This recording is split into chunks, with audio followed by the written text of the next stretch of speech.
ഈ ഒരു കൂട്ടായ്മയിൽ ദൈവമാണ് നമ്മളെ വിളിച്ചു ചേർത്ത് വെച്ചത്. ഒരു ജീസസ് വിഷൻ ഡെലിവറൻസ് മിനിസ്ട്രി എന്ന മിനിസ്ട്രിയിലൂടെ ദൈവമാണ് നമ്മളെ കൂട്ടിച്ചേർത്ത് വെച്ചത്. ദൈവത്തിന് ഒരു വ്യക്തിയെ ഒരു മിനിസ്ട്രിയിലേക്ക് കൊണ്ടുവരുമ്പോൾ ദൈവത്തിന് കൃത്യമായ ഒരു ഉദ്ദേശമുണ്ട്, ദൈവത്തിനൊരു പദ്ധതിയുണ്ട്. ഒരു വ്യക്തിയെ ദൈവം ഏതെങ്കിലും ഒരു കൂട്ടായ്മയിലോ ഒരു മിനിസ്ട്രിയിലോ കൊണ്ടുവന്ന് നിർത്തുന്നുണ്ടെങ്കിൽ ദൈവത്തിന് കൃത്യമായി ആ വ്യക്തിക്ക് വേണ്ടി ഒരു പദ്ധതി ദൈവം തയ്യാറാക്കിയിട്ടുണ്ട്. നമ്മൾ വചനം വായിക്കുമ്പോൾ അല്ലെങ്കിൽ പ്രാർത്ഥിക്കുമ്പോൾ നമ്മൾ ഉപയോഗിക്കാറുള്ളതാണ് എൻ്റെ ക്ഷേമമായ പദ്ധതി, എൻ്റെ ശുഭമായ ഭാവിക്കുള്ള പദ്ധതി, ദൈവം എനിക്ക് നൽകിയിരിക്കുന്ന പദ്ധതി, അത് ഒന്നിനും കുറവില്ലാത്ത പദ്ധതിയാണെന്ന് നമ്മൾ ആ വചനം കൊണ്ട് പറയും. പ്രാർത്ഥനയിൽ പലപ്പോഴും നമ്മൾ ഉപയോഗിക്കും. പക്ഷേ പലരും ഈ പദ്ധതിയിൽ നിന്നും ഓടി ഒളിക്കുന്നവരാ. പല വ്യക്തികളും ഇത്തരം പദ്ധതികളിൽ നിന്നും ഓടി ഒളിക്കുന്നവരാ. നമ്മളൊക്കെ ചിന്തിച്ചിട്ടുള്ള ഒരു വിഷയം, അതായത് ഡെസ്റ്റിനെ ദൈവം വിളിച്ചത്, കർത്താവ് ഡെസ്റ്റിനെ വിളിച്ചത് എന്തിനു വേണ്ടിയിട്ടാണെന്ന് നമ്മൾ ഞാൻ പലപ്പോഴും ചിന്തിച്ചിട്ടുള്ള വിഷയമാണ്. ഞാൻ പലപ്പോഴും ഇതിനെക്കുറിച്ച് ആകുലപ്പെട്ടിട്ടുള്ള വിഷയമാണ്. നമ്മൾ ഒക്കെ വിചാരിക്കുന്നത്, ഇപ്പൊ കഴിഞ്ഞ ദിവസം തന്നെ നമ്മുടെ ഒരു സുഹൃത്ത് വിളിച്ചു, ഒരു സഹോദരൻ. അപ്പൊ അവൻ വിളിച്ച് സംസാരിച്ച് കുറച്ചു നേരം വിശേഷമൊക്കെ പറഞ്ഞു കഴിഞ്ഞിട്ട് ഞാൻ പറഞ്ഞു, ഓക്കെ, നീ ദൈവത്തിൽ നിന്ന് അകന്നു പോകാതെ ക്രിസ്തുവിൽ ജീവിക്കുക, യേശുവിലായിരിക്കുക, അതാണ് ഏറ്റവും ശ്രേഷ്ഠം. യേശു ക്രിസ്തുവിൽ നിന്ന് അകന്നു പോകാതിരിക്കുക, അത് ഒന്നാമത്തെ പ്രധാനപ്പെട്ട വിഷയമാണ്. രണ്ടാമത് ഞാൻ അവനോട് പറഞ്ഞൊരു കാര്യമുണ്ട്, മോനേടാ, നിനക്ക് മക്കളുണ്ട്, നിന്റെ മക്കളുടെ അപ്പനായിരിക്കുക. നിനക്കൊരു ഭാര്യയുണ്ട്, നിന്റെ ഭാര്യയുടെ ഭർത്താവായിരിക്കുക. നിനക്ക് പേഴ്സണൽ പ്രെയർ ഉണ്ട്, ഓക്കെ, നീ പേഴ്സണലി ദൈവത്തോട് ബന്ധപ്പെട്ടിരിക്കുക. ഇതൊക്കെ നിന്റെ കടമയാ, നിന്റെ ഉത്തരവാദിത്തമാണ്. നീ ഒരു വ്യക്തിയെ സ്വീകരിച്ച് അവളുടെ മുമ്പിൽ നീ ഒരു പ്രതിജ്ഞ ചെയ്തിട്ടുണ്ട്, മരണം വരെ സുഖത്തിലും ദുഃഖത്തിലും ദാരിദ്ര്യത്തിലും ഞാൻ നിന്നെ നോക്കിക്കൊള്ളാമെന്ന് നീയാണ് പ്രതിജ്ഞ ചെയ്തിരിക്കുന്നത്. അത് നിന്റെ ഉത്തരവാദിത്തമാണ്. ആ ഉത്തരവാദിത്വം നീ നിറവേറ്റണം. അതുപോലെ മക്കളെ ഞാൻ നോക്കിക്കൊള്ളാം, മക്കളെ വിശ്വാസത്തിൽ വളർത്തിക്കൊള്ളാം, അല്ലെങ്കിൽ മക്കളുടെ ഓരോ കാര്യങ്ങളിലും ഞാൻ ഉത്തരവാദിത്തപ്പെട്ടവനാണ്. ഇതൊക്കെ നിന്റെ ഉത്തരവാദിത്തങ്ങളാണ്. ദൈവം നിന്നെ വിളിച്ചത് ഇതിനു വേണ്ടിയിട്ടൊന്നുമല്ല. ഇതൊക്കെ അതിന്റെ സൈഡാണ്, അതിന്റെ ഭാഗമാണ്. അതായത് നിന്റെ ഭാര്യയുടെ ഭർത്താവായിരിക്കുക എന്നുള്ളതും നിന്റെ മക്കളുടെ അപ്പനായി ആ ഉത്തരവാദിത്തങ്ങൾ നടത്തുക എന്നുള്ളതൊക്കെ അതെല്ലാം നിന്റെ ഉത്തരവാദിത്തമാണ്. ഇതൊന്നുമല്ല നിന്നെ വിളിച്ചതിന്റെ ഉദ്ദേശം. ദൈവം നിന്നെ വിളിച്ചതിന് മറ്റൊരു ഉദ്ദേശമുണ്ട്. ഇതൊന്നുമല്ല നിന്നെ വിളിച്ചതിന്റെ ഉദ്ദേശം. ആ ഉദ്ദേശം എത്രത്തോളം നടപ്പിലാകുന്നുണ്ടോ ആ ഹിതം, നിന്നെ വിളിച്ച, നിന്നെ വിശുദ്ധീകരിച്ച ദൈവത്തിന് നിന്നെക്കുറിച്ചൊരു പദ്ധതിയുണ്ട്, ശുഭമായ നിന്റെ ക്ഷേമത്തിനുള്ള ഒരു പദ്ധതിയാണ് എന്ന് വചനം പറയുമ്പോൾ തന്നെ നിന്നെ വിളിച്ച വിളിക്കൊത്തവണ്ണം നീ പ്രവർത്തിക്കുന്നുണ്ടോ എന്ന് വ്യക്തമായി നമ്മൾ ചിന്തിക്കണം. നമ്മൾ വചനത്തില് ഒരു സക്രിയയെ കാണുന്നുണ്ടല്ലേ, പുതിയ നിയമത്തിൽ നമ്മളൊരു സക്രിയയെ കാണുന്നുണ്ട്. വളരെ പ്രായമുള്ള സക്കറിയ എലിസബത്ത് ദമ്പതികളെ നമ്മൾ കാണുമ്പം ആ ദമ്പതികൾക്ക് കൊടുക്കുന്നൊരു വാഗ്ദത്തമായ യോഹന്നാൻ, സ്നാപക യോഹന്നാനെ ദൈവം വളരെ പ്രായമാകുമ്പോ വളരെ വന്ധ്യെന്ന് വിളിക്കുന്ന അവസ്ഥയിൽ എലിസബത്തിനും സക്കറിയാക്കും ഒരു വാഗ്ദത്തം കൊടുത്ത് ഒരു മകനെ കൊടുത്തിട്ടുണ്ടെങ്കിൽ, സ്നാപക യോഹന്നാനെ ദൈവം വിളിക്കുമ്പോൾ ദൈവത്തിനൊരു പദ്ധതിയുണ്ട്. ആ ദൈവിക പദ്ധതി നമ്മൾ നോക്കുമ്പോൾ അത് സക്കറിയ പാവം പ്രായമായി ഒരു കുറെ കാലം ദൈവിക ശുശ്രൂഷയൊക്കെ ചെയ്തു. അപ്പൊ ദൈവിക ശുശ്രൂഷ ചെയ്തവന് അവൻ അഭിമാനിക്കാൻ അവനൊരു സന്തതിയെ കൊടുത്തു, ഒരു സന്തതി പരമ്പരയെ കൊടുത്തു. അവന്റെ സന്തതി പരമ്പരകൾ നിന്നു പോകാതെ ഒരു മകനെ കൊടുത്തു. അതാണോ? അല്ല. ദൈവത്തിന് സ്നാപക യോഹന്നാനെ കൊണ്ടൊരു പദ്ധതിയുണ്ട്. അവന്റെ യേശുവിന്റെ വഴിയെ തെളിയിക്കുക എന്നുള്ളതാണ് സ്നാപക യോഹന്നാന്റെ പദ്ധതി. ആ പദ്ധതിയിലേക്ക് സ്നാപക യോഹന്നാൻ എത്തിയാൽ മാത്രമേ യഥാർത്ഥത്തിൽ ദൈവത്തിന്റെ വിളി അല്ലെങ്കിൽ ദൈവത്തിന്റെ തെരഞ്ഞെടുപ്പ് അവിടെ പൂർത്തിയാകുന്നുള്ളൂ. അതല്ലാതെ സക്കറിയയുടെയും എലിസബത്തിന്റെയും മകനായി ജ്ഞാനത്തിലും പ്രായത്തിലും ദൈവത്തിന്റെയും മനുഷ്യരുടെയും പ്രീതിയിൽ ഒരു വ്യക്തി വളർന്നു എന്ന് കരുതി ഒരിക്കലും ദൈവവിളിക്ക് ചേർന്നവണ്ണം ആകത്തില്ല. യേശുവിന് വഴികാട്ടിയാകുമ്പം ആ വഴികാട്ടി അത് പൂർണ്ണമായി വിജയിക്കുമ്പം, അതായത് ദൈവം സ്നാപക യോഹന്നാന് വെച്ചിരിക്കുന്ന പദ്ധതി അതിൻ്റെതായ തലത്തിൽ പൂർണ്ണമായി അത് വിജയിച്ചാൽ മാത്രമേ, അപ്പോഴാണ് ദൈവത്തിന്റെ വിളിക്ക് ചേർന്നവണ്ണം സ്നാപക യോഹന്നാന്റെ വിളി പൂർത്തീകരിക്കപ്പെടുന്നുള്ളൂ. ആ വിളി പൂർത്തീകരിക്കപ്പെടുന്നത് വരെ ദൈവം വെയിറ്റ് ചെയ്യും. സ്നാപക യോഹന്നാനുള്ള സമയം കൊടുക്കുക, ആ വിളി പൂർത്തീകരിക്കുന്നത് വരെ ആ സമയം കിടക്കുക. അവിടെ നമ്മൾ വചനത്തിൽ വായിക്കുന്ന ഒരു കാര്യമുണ്ട്. നമ്മൾ മത്തായി സുവിശേഷം അതിന്റെ 11-ാം അധ്യായം, മത്തായി സുവിശേഷം അതിന്റെ 11 അധ്യായം അതിൻ്റെ 1 മുതൽ വാക്യങ്ങൾ വായിക്കുമ്പം യേശു 12 ശിഷ്യന്മാർക്കും നിർദ്ദേശങ്ങൾ നൽകിയതിനു ശേഷം അവരുടെ പട്ടണങ്ങളിൽ പഠിപ്പിക്കാനും പ്രസംഗിക്കാനുമായി അവിടുന്ന് പുറപ്പെട്ടു. യോഹന്നാൻ കാരാഗ്രഹത്തിൽ വച്ച് ക്രിസ്തുവിന്റെ പ്രവർത്തനങ്ങളെ കുറിച്ച് കേട്ടു. ശിഷ്യന്മാരെ അയച്ച് അവനോട് ചോദിച്ചു, വരാനിരിക്കുന്നവൻ നീ തന്നെയോ, അതോ ഞങ്ങൾ മറ്റൊരുവരെ പ്രതീക്ഷിക്കണമോ? യേശു പറഞ്ഞു, നിങ്ങൾ കേൾക്കുകയും കാണുന്നതും പോയി യോഹന്നാനെ അറിയിക്കുക. അന്ധന്മാർ കാഴ്ച പ്രാപിക്കുന്നു, മുടന്തന്മാർ നടക്കുന്നു, കുഷ്ഠരോഗികൾ ശുദ്ധരാക്കപ്പെടുന്നു, ബധിരർ കേൾക്കുന്നു, മരിച്ചവർ ഉയർപ്പിക്കപ്പെടുന്നു, ദരിദ്രരോട് സുവിശേഷം പ്രസംഗിക്കപ്പെടുന്നു, എന്നിൽ ഇടർച്ച തോന്നാത്തവൻ ഭാഗ്യവാൻ. ഇത് പറഞ്ഞിട്ടാണ് യേശു ആ സ്നാപയോഹന്നാന്റെ ശിഷ്യന്മാരെ പറഞ്ഞു വിടുന്നത്. സ്നാപയോഹന്നാന്റെ ശിഷ്യന്മാരെ യേശു തിരിച്ചു വിടുക. ഇവിടുത്തെ പ്രധാനപ്പെട്ട വിഷയം നമ്മളൊന്ന് ചിന്തിച്ചു നോക്കുക. അതായത് 2-ാം വാക്യം വായിക്കുമ്പോൾ യോഹന്നാൻ കാരാഗ്രഹത്തിൽ വെച്ച് ക്രിസ്തുവിന്റെ പ്രവർത്തനങ്ങളെ കുറിച്ച് കേട്ടു. ശിഷ്യന്മാരെ അയച്ച് അവരോട് ചോദിച്ചു, വരാനിരിക്കുന്നത് നീ തന്നെയോ, ഞങ്ങൾ മറ്റൊരുവനെ കാത്തിരിക്കണം. അപ്പം നമ്മൾ പ്രധാനമായും ചിന്തിക്കേണ്ട വിഷയം, സ്നാപകയോഹന്നാൻ അയക്കപ്പെട്ടത് ദൈവത്താലാണ്. കാരണം യേശു തന്നെ ഇത് സാക്ഷ്യപ്പെടുത്തുന്നുണ്ട്. സ്നാപകയോഹന്നാന്റെ തെരഞ്ഞെടുപ്പ് എവിടെ നിന്ന്, സ്നാപകയോഹന്നാനിൽ പ്രവർത്തിച്ചത് അധികാരം എവിടെ നിന്ന് എന്ന് യേശു തന്നെ ഫരിസേയരോടും ഇവരോടും യേശുവിന് വാക്കിൽ കൊടുക്കാൻ വന്നവരോട് യേശു ചോദിക്കുന്നുണ്ട്. അപ്പോൾ അവര് ആ പണ്ഡിതന്മാരായിട്ടുള്ള പുരോഹിത പ്രമുഖന്മാരായിട്ടുള്ള ആളുകള് ഒരു മറുപടി പറയുന്നില്ല. കാരണം സ്നാപകയോഹന്നാനെ അവര് ഏറ്റെടുത്തിരുന്നു പല രീതിയിലും. മാത്രമല്ല ജനം സ്നാപകയോഹന്നാനെ വളരെയധികം സ്നേഹിച്ചിരുന്നു. അതുകൊണ്ട് തന്നെ സ്നാപകയോഹന്നാന്റെ അധികാരം ഭൂമിയിൽ നിന്നും പറയാൻ പറ്റത്തില്ല, സ്വർഗത്തിൽ നിന്നും പറയാൻ പറ്റത്തില്ല. ഇത് രണ്ടും പറയാതെ അവര് ഞങ്ങൾക്ക് അറിയില്ല എന്നൊരു മറുപടി അവിടെ പറയുന്നത്. ഒരിക്കലും ഒരു മറുപടി പോലും പറയാൻ അവർ തയ്യാറല്ല. അപ്പൊ യേശു പോലും സ്നാപകയോഹന്നാന്റെ അധികാരം സ്വർഗത്തിൽ നിന്നാണെന്നും സ്വർഗമാണ് സ്നാപകയോഹന്നാനെ അയച്ചതെന്നും യേശു സാക്ഷ്യപ്പെടുത്തുമ്പം നമ്മളിവിടെ മത്തായി സുവിശേഷകന്റെ ആ കോൺസെപ്റ്റിൽ നിന്നുകൊണ്ട് ആ വചനം വായിക്കുമ്പോൾ നമുക്ക് തോന്നുന്ന ഒരു കാര്യം ഇതാണ്. അപ്പൊ കാരാഗ്രഹത്തിൽ വെച്ച സ്നാപകയോഹന്നാന് ഒരു സംശയം തോന്നി. എടാ, ഞാൻ വഴി കാണിച്ച് എന്റെ പിന്നാലെ വരുന്നവനാണ് യഥാർത്ഥ മിശിഹ എന്ന് കാണിച്ചു കൊടുത്തത് തെറ്റിപ്പോയോ? ഞാനാണെങ്കിൽ ഇപ്പൊ കാരാഗ്രഹത്തിലാ. അപ്പൊ എന്റെ വിളിക്ക് ചേർന്നവണ്ണം എനിക്ക് പ്രവർത്തിക്കാൻ പറ്റിയില്ലേ? എന്റെ തെരഞ്ഞെടുപ്പും എന്റെ വിളിയും യഥാർത്ഥ ക്രിസ്തുവിനെ കാണിച്ചു കൊടുക്കുക എന്നുള്ളതായിരുന്നു, മിശിഹായെ കാണിച്ചു കൊടുക്കുക. അപ്പൊ മിശിഹായെ ഞാൻ കാണിച്ചു കൊടുത്തത് യേശുവിനെയാണ് ഞാൻ കാണിച്ചു കൊടുത്തത്. ആ മിശിഹായെ ഞാൻ യേശുവിനെ കാണിച്ചു കൊടുത്തത് ശരിയാണോ തെറ്റാണോ? ഇനി വേറൊരുവനെ ഞങ്ങൾ കാത്തിരിക്കണമോ? ഞാനാണെങ്കിൽ കാരാഗ്രഹത്തിൽ അകപ്പെട്ടു. ഇനി ഞാൻ പുറത്തു വന്നിട്ട് വേറൊരുവനുണ്ടെങ്കിൽ അവനെനിക്ക് കാണിച്ചു കൊടുക്കാൻ പറ്റുമോ? ഇങ്ങനെ വലിയൊരു പ്രതികൂലം അല്ലെങ്കിൽ ഒരു വലിയൊരു ടെൻഷൻ സ്നാപകയോഹന്നാന്റെ ഹൃദയത്തിൽ വന്നിട്ടാണോ സ്നാപകയോഹന്നാൻ പോയി ചോദിക്കുന്നത്, ശിഷ്യന്മാരെ പറഞ്ഞു വിടുന്നത്? മക്കളെ, നിങ്ങൾ ഓടിപ്പോയി ചോദിച്ചേ, നീ തന്നെയാണോ അതെ ഞങ്ങൾ വേറൊരുത്തനെ കാത്തിരിക്കണോ? ഞാൻ കാണിച്ചു കൊടുത്ത വഴി തെറ്റിപ്പോയോ? ഞാൻ ചെയ്ത കാര്യം തെറ്റിപ്പോയോ എന്ന ഒരു ടെൻഷൻ സ്നാപകയോഹന്നാന് വന്നിട്ടാണോ ഇത് ചെയ്യുന്നത്, ഈ പ്രവൃത്തി ചെയ്യുന്നത് എന്ന് നമ്മളൊന്ന് ചിന്തിച്ചു നോക്കുക. അങ്ങനെയാണെങ്കിൽ ഇനി സ്നാപകയോഹന്നാന് തെറ്റിപ്പോയി കഴിഞ്ഞാൽ ഇനി എന്ത് സംഭവിക്കും? അത് വലിയൊരു പ്രശ്നമായി. കാരണം സ്നാപകയോഹന്നാൻ ഈ കാരാഗ്രഹത്തിൽ കിടക്കുക. നമ്മുടെയൊക്കെ ഉള്ളിൽ ഇങ്ങനെ ഒരു ചിന്തയുണ്ട്. അതായത് നമ്മളെ വിളിച്ചത് ദൈവം ഇന്ന കാര്യത്തിനല്ലേ, നമ്മളെ തെരഞ്ഞെടുത്ത് ഇന്ന കാര്യത്തിനല്ലേ, എന്നിട്ടും ഈ കാര്യം വിജയിക്കുന്നില്ലല്ലോ, അല്ലെങ്കിൽ ഞാൻ ആഗ്രഹിക്കുന്ന തരത്തിൽ ഈ കാര്യം നടക്കുന്നില്ലല്ലോ. ഞാൻ എഫേർട്ട് എടുക്കാനിട്ടല്ല, ഞാൻ കാര്യങ്ങൾ നടത്താനിട്ടല്ല, ഞാൻ പലതും ചെയ്യാഞ്ഞിട്ടല്ല, പക്ഷേ ഒരു ഇടർച്ച നമുക്കൊക്കെ വരും. അതായത് സുവിശേഷത്തിൽ നമ്മൾ വിശ്വസിച്ച് ദൈവത്തിലായി നമ്മൾ ക്രിസ്തുവിലേക്ക് വന്നു കഴിഞ്ഞ് ആദ്യത്തെ ദിവസങ്ങളൊക്കെ നമ്മൾ എന്താ ചെയ്യുക? നമ്മൾ ഭയങ്കര പ്രാർത്ഥനയായിരിക്കും, ഭയങ്കര കയ്യടിയും പ്രാർത്ഥനയും ദൈവത്തിലുള്ള ഭയങ്കര വിശ്വാസവും തുടങ്ങും. ഇത് കഴിഞ്ഞ് നമ്മൾ മറ്റുള്ളവരെ ക്രിസ്തുവിലേക്ക് എത്തിക്കാനുള്ള ശ്രമം തുടങ്ങും. കുറച്ചുപേരെ ക്രിസ്തുവിൽ എത്തിക്കാൻ നമ്മൾ ശ്രമിച്ചിട്ട് ചിലത് പരാജയപ്പെടും. നമ്മൾ വിളിച്ചിട്ട് ആരും വരുന്നില്ല.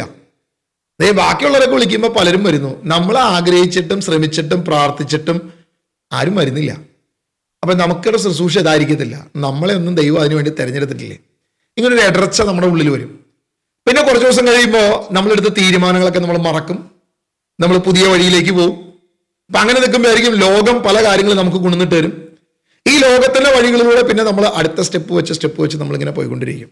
ഒരിക്കലും ദൈവം ആഗ്രഹിക്കുന്ന തരത്തിലേക്കോ ദൈവം നമ്മളെ വിളിച്ച വിളിയിലേക്കോ പോകാൻ പിശാച് അനുവദിക്കത്തില്ല. പിശാച് നമ്മളെ വലിച്ചിറക്കും. നമ്മുടെ തെരഞ്ഞെടുപ്പും നമ്മുടെ ദൈവത്തിന്റെ വിളിയും എന്താണോ അത് നമ്മുടെ മുൻപിൽ വരുമ്പോൾ തന്നെ സാത്താൻ എന്ത് ചെയ്യും? അതിൽ നിന്നും വലിച്ച് നിന്നെ പുറത്തിടും. അതിനുള്ള എല്ലാ പ്രവൃത്തിയും ചെയ്യും. ഇവിടെ സ്നാപയോഹന്നാന്റെ കാര്യത്തിൽ നമ്മൾ ചിന്തിച്ചു നോക്കുമ്പം ഏറ്റവും പ്രധാനപ്പെട്ട ഒരു വിഷയം മത്തായി സുവിശേഷം അതിന്റെ 3-ാം അധ്യായം 13-14 വാക്യങ്ങൾ നമ്മളൊന്ന് വായിക്കുക. മത്തായി സുവിശേഷം അതിന്റെ 3-ാം അധ്യായം 13-14 വാക്യങ്ങൾ നമ്മൾ വായിക്കുക. യേശു യോഹന്നാനിൽ നിന്ന് സ്നാനം സ്വീകരിക്കാൻ ഗലീലയിൽ നിന്നും ജോർദാനിൽ അവന്റെ അടുത്തേക്ക് വന്നു. ഞാൻ നിന്നിൽ നിന്നും സ്നാനം സ്വീകരിക്കേണ്ടിയിരിക്കെ നീ എൻ്റെ അടുത്തേക്ക് വന്നിരിക്കുന്നുവോ എന്ന് ചോദിച്ചുകൊണ്ട് യോഹന്നാൻ അവനെ തടഞ്ഞു. അപ്പൊ യോഹന്നാന് യേശുവിനെ അറിയാമായിരുന്നു, യേശുവിനെ വ്യക്തമായിട്ട് അറിയാമായിരുന്നു, അല്ലെ? അങ്ങനെയല്ലേ നമുക്ക് ആ വചനം വായിക്കാൻ മനസ്സിലാവുന്നത്? സ്നാപയോഹന്നാന് യേശുവിനെ വഴികാട്ടാൻ വന്ന സ്നാപയോഹന്നാന് യേശുവിനെ കൃത്യമായിട്ട് അറിയാം. കാരണം അവന് വഴികാട്ടാനാണ് ആര് വന്നിരിക്കുന്നത്? സ്നാപയോഹന്നാൻ വന്നിരിക്കുന്നത്.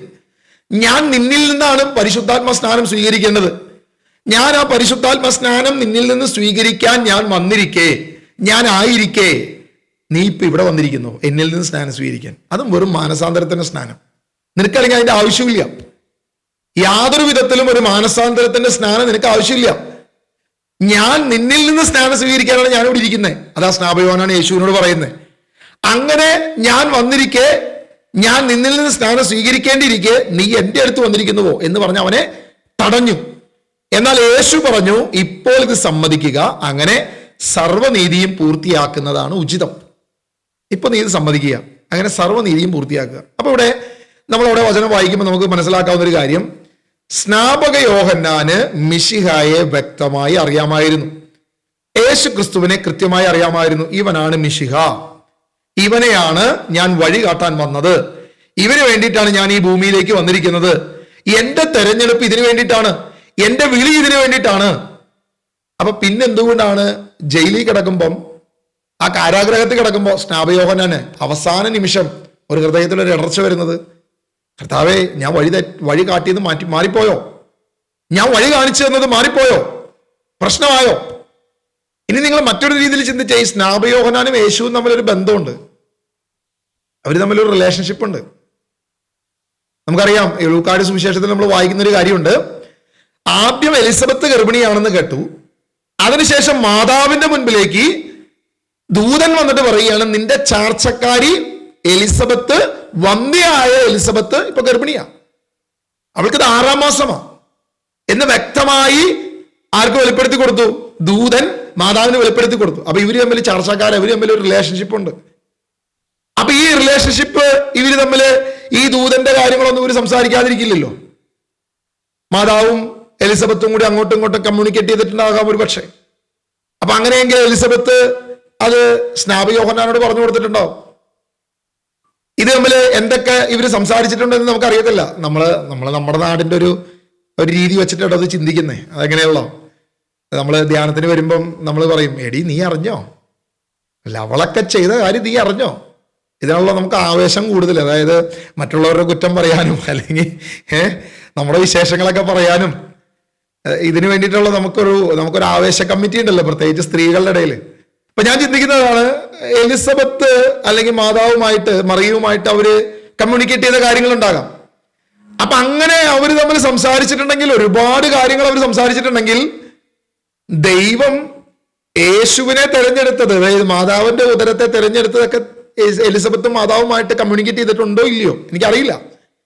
ഒരുപക്ഷെ പറഞ്ഞിട്ടുണ്ടെങ്കിൽ ഇവര് തമ്മിൽ ആ ബന്ധമുള്ളത് കൊണ്ട്, ഇവര് ചാർച്ചക്കാരായതുകൊണ്ട്, ഇവര് പിന്നീട് പരസ്പരം, അതായത് 30 വയസ്സ് വരെ യേശു ജ്ഞാനത്തിലും പ്രായത്തിലും ദൈവത്തിന്റെയും മനുഷ്യരുടെയും പ്രീതിയിൽ വളർന്നു എന്ന് പറയുമ്പം, ഗലീലിൽ തന്നെ ആയിരുന്നു എന്ന് പറയുമ്പം, സ്നാപയോഹന്നാൻ അവിടെ വെട്ടുക്കിളിയും കാട്ടുതേനും എന്നൊക്കെ കഴിച്ച് ജീവിക്കുന്നു എന്ന് പറയുമ്പോഴും, മാതാപിതാക്കളുമായി എന്തെങ്കിലുമൊക്കെ ഒരു ബന്ധം ഉണ്ടെങ്കിൽ, ഒരു കമ്മ്യൂണിക്കേഷൻ ഉണ്ടെങ്കിൽ, ഇവര് തമ്മിൽ ഏതെങ്കിലും വിധത്തിൽ കണ്ടുമുട്ടിയിട്ടുണ്ടെങ്കിൽ, ഇതാണ് മിശിഹ എന്ന് സ്നാപയോഹന്നാൻ അറിയാമല്ലോ. അപ്പൊ സ്നാപയോഹന്നാൻ ആ മിശിഹയെ കുറിച്ച് ചെറുപ്പം മുതൽ പരിചയമുള്ള ആളാണല്ലോ. അപ്പൊ ഞാൻ നിങ്ങൾക്ക് പരിചയമുള്ളൊരു ഉദാഹരണം പറയാം. അതായത് ഡിനോ ബ്രദറിനെ സംബന്ധിച്ച്, ഡിനോ ബ്രദറിനെ കുറിച്ച് ഒരു പുസ്തകം നാളെ ആരെങ്കിലും എഴുതുകയാണെന്ന് വെക്കുക, വേണ്ട ഡിനോ ബ്രദറിനെ കുറിച്ച് പറയണ്ട, റിനോ ബ്രദറിനെ കുറിച്ച് പറയാം. ദൈവസന്നിധിയിൽ ചേർക്കപ്പെട്ട റിനോ ബ്രദറിനെ കുറിച്ച് നിങ്ങൾ ആരെങ്കിലും ഒരു പുസ്തകം എഴുതാൻ ആഗ്രഹിക്കുക. അപ്പൊ ആ പുസ്തകം എഴുതാൻ ആഗ്രഹിക്കുന്ന ഒരു വ്യക്തി റിനോ ബ്രദറിന്റെ പഴയ കാര്യങ്ങളെ കുറിച്ച് കൂടുതലായി ചോദിച്ചറിയാൻ പറ്റുന്ന ആളുകൾ ആരൊക്കെയാണ്? നിങ്ങൾക്കറിയാം, റിനോ ബ്രദറിന്റെ മാതാവുണ്ട്, റിനോ ബ്രദറിനോടൊപ്പം ചെറുപ്പം മുതലുള്ള ഡിനോ ബ്രദർ ഉണ്ട്, അല്ലെങ്കിൽ എൻ്റെ അമ്മ, അതായത് ഡിനോ ബ്രദറിന്റെ അപ്പന്റെ പെങ്ങള്, അവരോട് ചോദിക്കാം, അല്ലെങ്കിൽ എന്നോട് ചോദിക്കാം. ഇവർക്കൊക്കെ അറിയാത്ത രഹസ്യങ്ങൾ കൂടുതൽ അറിയാവുന്നവൻ ഞാനാ. കാരണം സകല ഉടായിപ്പ് ഞങ്ങൾ ഒരുമിച്ചായിരുന്നു. ഞങ്ങള് ഒരേ പ്രായക്കാരും ഒരേ ബാച്ചുകാരും ആയതുകൊണ്ട് ഇവർക്ക് ആർക്കും, അതായത് അമ്മയ്ക്ക് അറിയാത്തത്, ആന്റിക്ക് അറിയാത്തത്, സ്വന്തം ചേട്ടനറിയാത്ത സകല ഉടായിപ്പുകളും അറിയാവുന്നത് ഡിനോ ബ്രദറിനെ കുറിച്ച് കൂടുതൽ എനിക്കറിയാം. റിനോ പിന്നെ കുറച്ചൊക്കെ ഇൻട്രോവേർട്ട് ആയതുകൊണ്ട് പല കാര്യങ്ങളും രഹസ്യാത്മകമായി സൂക്ഷിച്ചതുകൊണ്ട് പലതും എനിക്ക് അറിയില്ല, എന്നാലും കുറെ അറിയാം. കുറെ കാര്യങ്ങളൊക്കെ എനിക്ക് റിനോ ബ്രദറിനെ അറിയാം. അപ്പൊ ഇങ്ങനെ ഇവരെ കുറിച്ചൊക്കെ ഒരു കാര്യം, ഒരു അന്വേഷണം നടത്തുകയാണെങ്കിൽ ചാർച്ചക്കാരായ ബന്ധുക്കാരായ എനിക്ക് അത് കൂടുതൽ വ്യക്തമാണ്, അല്ലെങ്കിൽ കൂടുതൽ പറയാൻ പറ്റും. ഇതുപോലെ യേശുവും സ്നാപയോഹന്നാനും ആ ഒരു ബന്ധം ഉണ്ടായിരിക്കെ, ആ പ്രവർത്തനങ്ങളൊക്കെ ഉണ്ടായിരിക്കെ, അപ്പൊ അവർക്ക് കൂടുതൽ അറിയാമല്ലോ. അപ്പോ ഇവിടെ വചനം പറയാ, ഞാൻ നിന്നിൽ നിന്നും സ്നാനം സ്വീകരിക്കേണ്ടിയിരിക്കെ നീ എൻ്റെ അടുത്തേക്ക് വന്നിരിക്കുന്നുവോ എന്ന് പറയുമ്പം ചെറുപ്പം മുതൽ യേശുവിനും സ്നാപയോഹനാനും തമ്മിൽ ബന്ധമുണ്ട്. ഇവർക്ക് തമ്മിൽ അറിയുകയും ചെയ്യാം. ഇവർക്ക് തമ്മിൽ നല്ല അഭേദ്യമായ ബന്ധം നിൽക്കുക. ഈ കാര്യങ്ങളെല്ലാം അറിഞ്ഞിരുന്നിട്ടും പിന്നെ എന്തുകൊണ്ട് 11-ാം അധ്യായത്തിലേക്ക് വരുമ്പം, മത്തായി സുവിശേഷം 11-ലേക്ക് വരുമ്പം, നീ തന്നെയോ ക്രിസ്തു, അതെയോ ഞങ്ങൾ മറ്റൊരുവനെ കാത്തിരിക്കണമോ എന്ന് ചോദിക്കേണ്ടി വരുന്നത് എന്തുകൊണ്ടാണ്? അതായത് മത്തായി സുവിശേഷം 11-ന്റെ 2-ാം വാക്യം, യോഹന്നാൻ കാരാഗൃഹത്തിൽ വെച്ച് ക്രിസ്തുവിന്റെ പ്രവർത്തനങ്ങളെ കുറിച്ച് കേട്ടിട്ട് ശിഷ്യന്മാരെ അയച്ച് അവനോട് ചോദിക്കുകയാണ്, വരാനിരിക്കുന്നവൻ നീ തന്നെയോ അതോ ഞങ്ങൾ മറ്റൊരുവനെ പ്രതീക്ഷിക്കണമോ? ഈ ക്വസ്റ്റ്യൻ മാർക്ക് ഇട്ടിട്ട് ഈ ചോദ്യം ചോദിക്കുന്നതിന്റെ കാരണം എന്താ? കാരണം സ്നാപയോഹന്നാൻ ചെയ്തിരിക്കുന്ന കാര്യം എന്താ? ഇവനാണ് മിശിഹ എന്ന് ഇസ്രായേലിന് മുഴുവൻ ചൂണ്ടിക്കാണിച്ചു. സകല ഇസ്രായേലിനും ചൂണ്ടിക്കാണിച്ചു. എല്ലാവർക്കും ചൂണ്ടിക്കാണിച്ചു കൊടുത്തു, ഇവനാണ് മിശിഹ. ഇവനെ ചൂണ്ടിക്കാണിക്കാൻ എന്റെ കാര്യം, അവന്റെ ചെരുപ്പിന്റെ വാറഴിക്കാൻ പോലും ഞാൻ യോഗ്യനല്ല. അവനാണ് യഥാർത്ഥ മിശിഹ. അവൻ നിങ്ങളെ പരിശുദ്ധാത്മാവിനാൽ സ്നാനപ്പെടുത്തും. ഞാനോ നിങ്ങളെ വെള്ളത്താൽ സ്നാനപ്പെടുത്തി. എന്റെ തെരഞ്ഞെടുപ്പ് നിങ്ങളെ വെള്ളത്താൽ സ്നാനപ്പെടുത്തുകയാണ്. എന്നാൽ എന്റെ പിന്നാലെ വരുന്നവന്റെ ചെരുപ്പിന്റെ വാറഴിക്കാൻ പോലും എനിക്ക് യോഗ്യതയില്ല. അതുകൊണ്ട് അവൻ പറയുന്നത് കേൾക്കുവിൻ, അവന്റെ പിന്നാലെ പോകുവിൻ, അവൻ നിങ്ങളെ പരിശുദ്ധാത്മാവ് കൊണ്ട് സ്നാനപ്പെടുത്തും. ഇതെല്ലാം പറഞ്ഞ് സ്നാപയോഹന്നാൻ തന്റെ ശുശ്രൂഷയും അവസാനിപ്പിച്ചു. സകല ശുശ്രൂഷയും അവസാനിച്ച് സ്നാപക യോഹന്നാൻ ബന്ധനത്തിലാക്കപ്പെട്ടു എന്ന് കേട്ടപ്പോഴാണ് യേശു തന്റെ ശുശ്രൂഷ പരസ്യജീവിതം തുടങ്ങുന്നത്. സ്നാപയോഹന്നാൻ ബന്ധനത്തിലാക്കപ്പെട്ടു എന്ന് പൂർണ്ണമായി മനസ്സിലാക്കപ്പെടുന്ന നിമിഷമാണ് യേശു അടുത്ത ശുശ്രൂഷ തുടങ്ങുന്നത് എന്ന് നമ്മൾ വചനത്തിൽ കാണുന്നുണ്ട്. അപ്പൊ ഇത്രയധികം കാര്യങ്ങൾ നമ്മൾ ഈ വചനത്തിലെല്ലാം കാണുമ്പം നമുക്കൊരു ചിന്തയുണ്ട്. അപ്പൊ പിന്നെ സ്നാപയോഹന്നാൻ എന്താണ് ഇവിടെ തോന്നിയ സംശയം? അപ്പൊ യേശു ക്രിസ്തു തന്നെ വ്യക്തമായിട്ട് സ്നാപയോഹന്നാനെ കുറിച്ച് സാക്ഷ്യം പറയുകയാണ്. അവന്റെ അധികാരം സ്വർഗത്തിൽ നിന്നാണ്.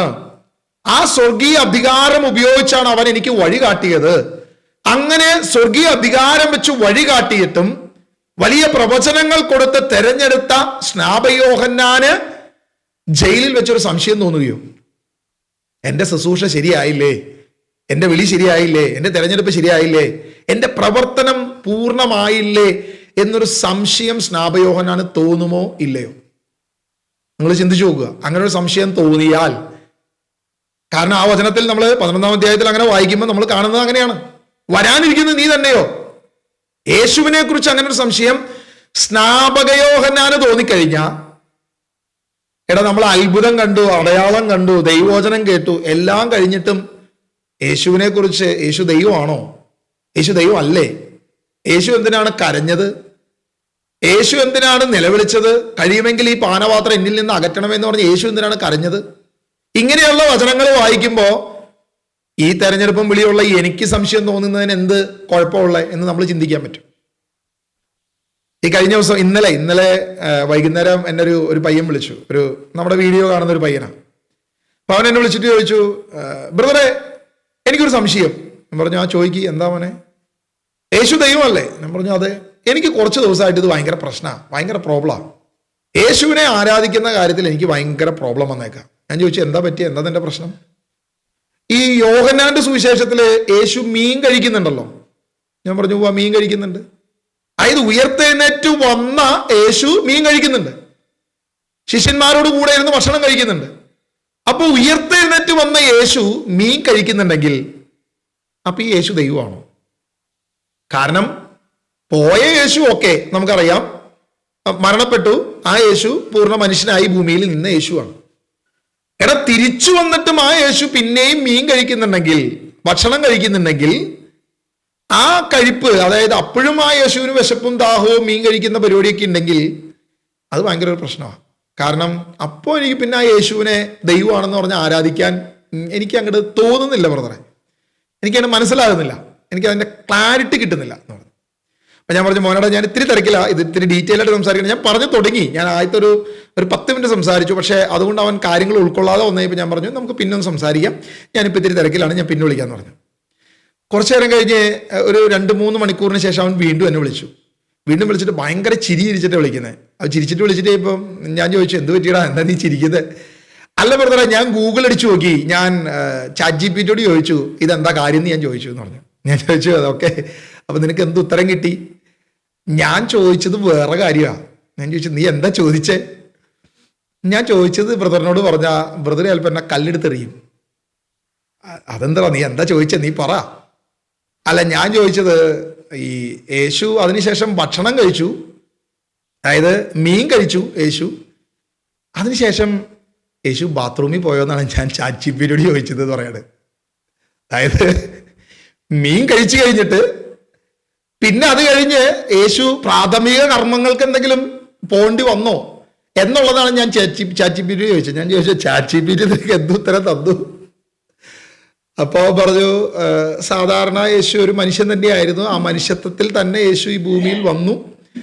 എല്ലാവരും ഒന്ന് മ്യൂട്ട് ചെയ്ത് വെക്കണേ, അല്ലെങ്കിൽ ഇന്നലെ പറഞ്ഞ പോലെ മറ്റേ തുണി ഉണക്കാനിട്ട കഥയൊക്കെ ചിലപ്പോൾ ഞാൻ കേൾക്കും, അല്ലെങ്കിൽ നാട്ടുകാർ കേൾക്കും. അതുകൊണ്ട് എല്ലാവരും സ്തുതിക്കാനായിട്ട് ഹോസ്റ്റ് തന്നെ ഒന്ന് മ്യൂട്ട് ചെയ്യാം. എല്ലാവരെയും പാർട്ടിസിപ്പൻസിനൊന്ന് മ്യൂട്ട് ചെയ്താൽ മതി, സ്തുതിക്കാൻ വേണ്ടിയിട്ട് അൺമ്യൂട്ട് ചെയ്ത് കൊടുത്താൽ മതി.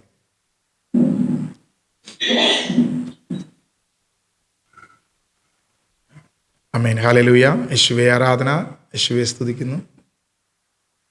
ഹോസ്റ്റ് മ്യൂട്ട് ചെയ്യുമ്പോൾ ഞാനും മ്യൂട്ടായി പോകുന്നതാണ്, കുഴപ്പമില്ല. ആമേൻ, ഹല്ലേലൂയ. യേശുവേ ആരാധന, യേശുവേ സ്തുതിക്കുന്നു, യേശുവേ മഹത്വപ്പെടുത്തുന്നു. അപ്പൊ നമ്മൾ ഈ പയ്യൻ ചോദിച്ച ചോദ്യം അവന്റെ കൗതുകം കൊണ്ട്, ചെറുപ്പക്കാരനാണല്ലോ, അവന്റെ കൗതുകം കൊണ്ട് ചോദിച്ചതാണ്. അപ്പൊ ഞാൻ അവനോട് പറഞ്ഞു, നീ ഒരൊറ്റ വചനം വായിച്ചാൽ മതി, ഒറ്റ വചനം വായിച്ചാൽ അതിന്റെ പ്രശ്നം തീരും. എന്തായാലും ഇപ്പോഴും എനിക്ക് സംസാരിക്കാൻ സമയമില്ല, ഞാൻ കൂടുതലായിട്ട് ഡീറ്റെയിൽ ആയിട്ടൊന്നും തരുന്നില്ല. ഒറ്റ വാക്യം വായിച്ചാൽ അതിന്റെ സംശയം തീർക്കാൻ ദൈവാത്മാവിന് കഴിയും. ആ വാക്യം ഇതാണ്: മരണത്തിന് യേശുവിനെ ജയിക്കാൻ സാധിച്ചില്ല. ഒന്ന്, അപ്പോസ്തലനായ പൗലോസ് പറയുന്ന ഒരു പ്രധാനപ്പെട്ട കാര്യമാണ്, മരണമേ നിന്റെ ദംശനം അവിടെ, മരണമേ നിനക്ക് എന്ത് ചെയ്യാൻ സാധിച്ചു എൻ്റെ യേശുവിനെ? നമ്മൾ ചിന്തിച്ചു നോക്കുക, യേശു ക്രിസ്തു മരിച്ചപ്പോ എങ്ങനെയാണോ പോയത്? ഭക്ഷണം കഴിച്ചിട്ടാണോ പോയത്? സാധാരണ ശരീരമായിരുന്നോ?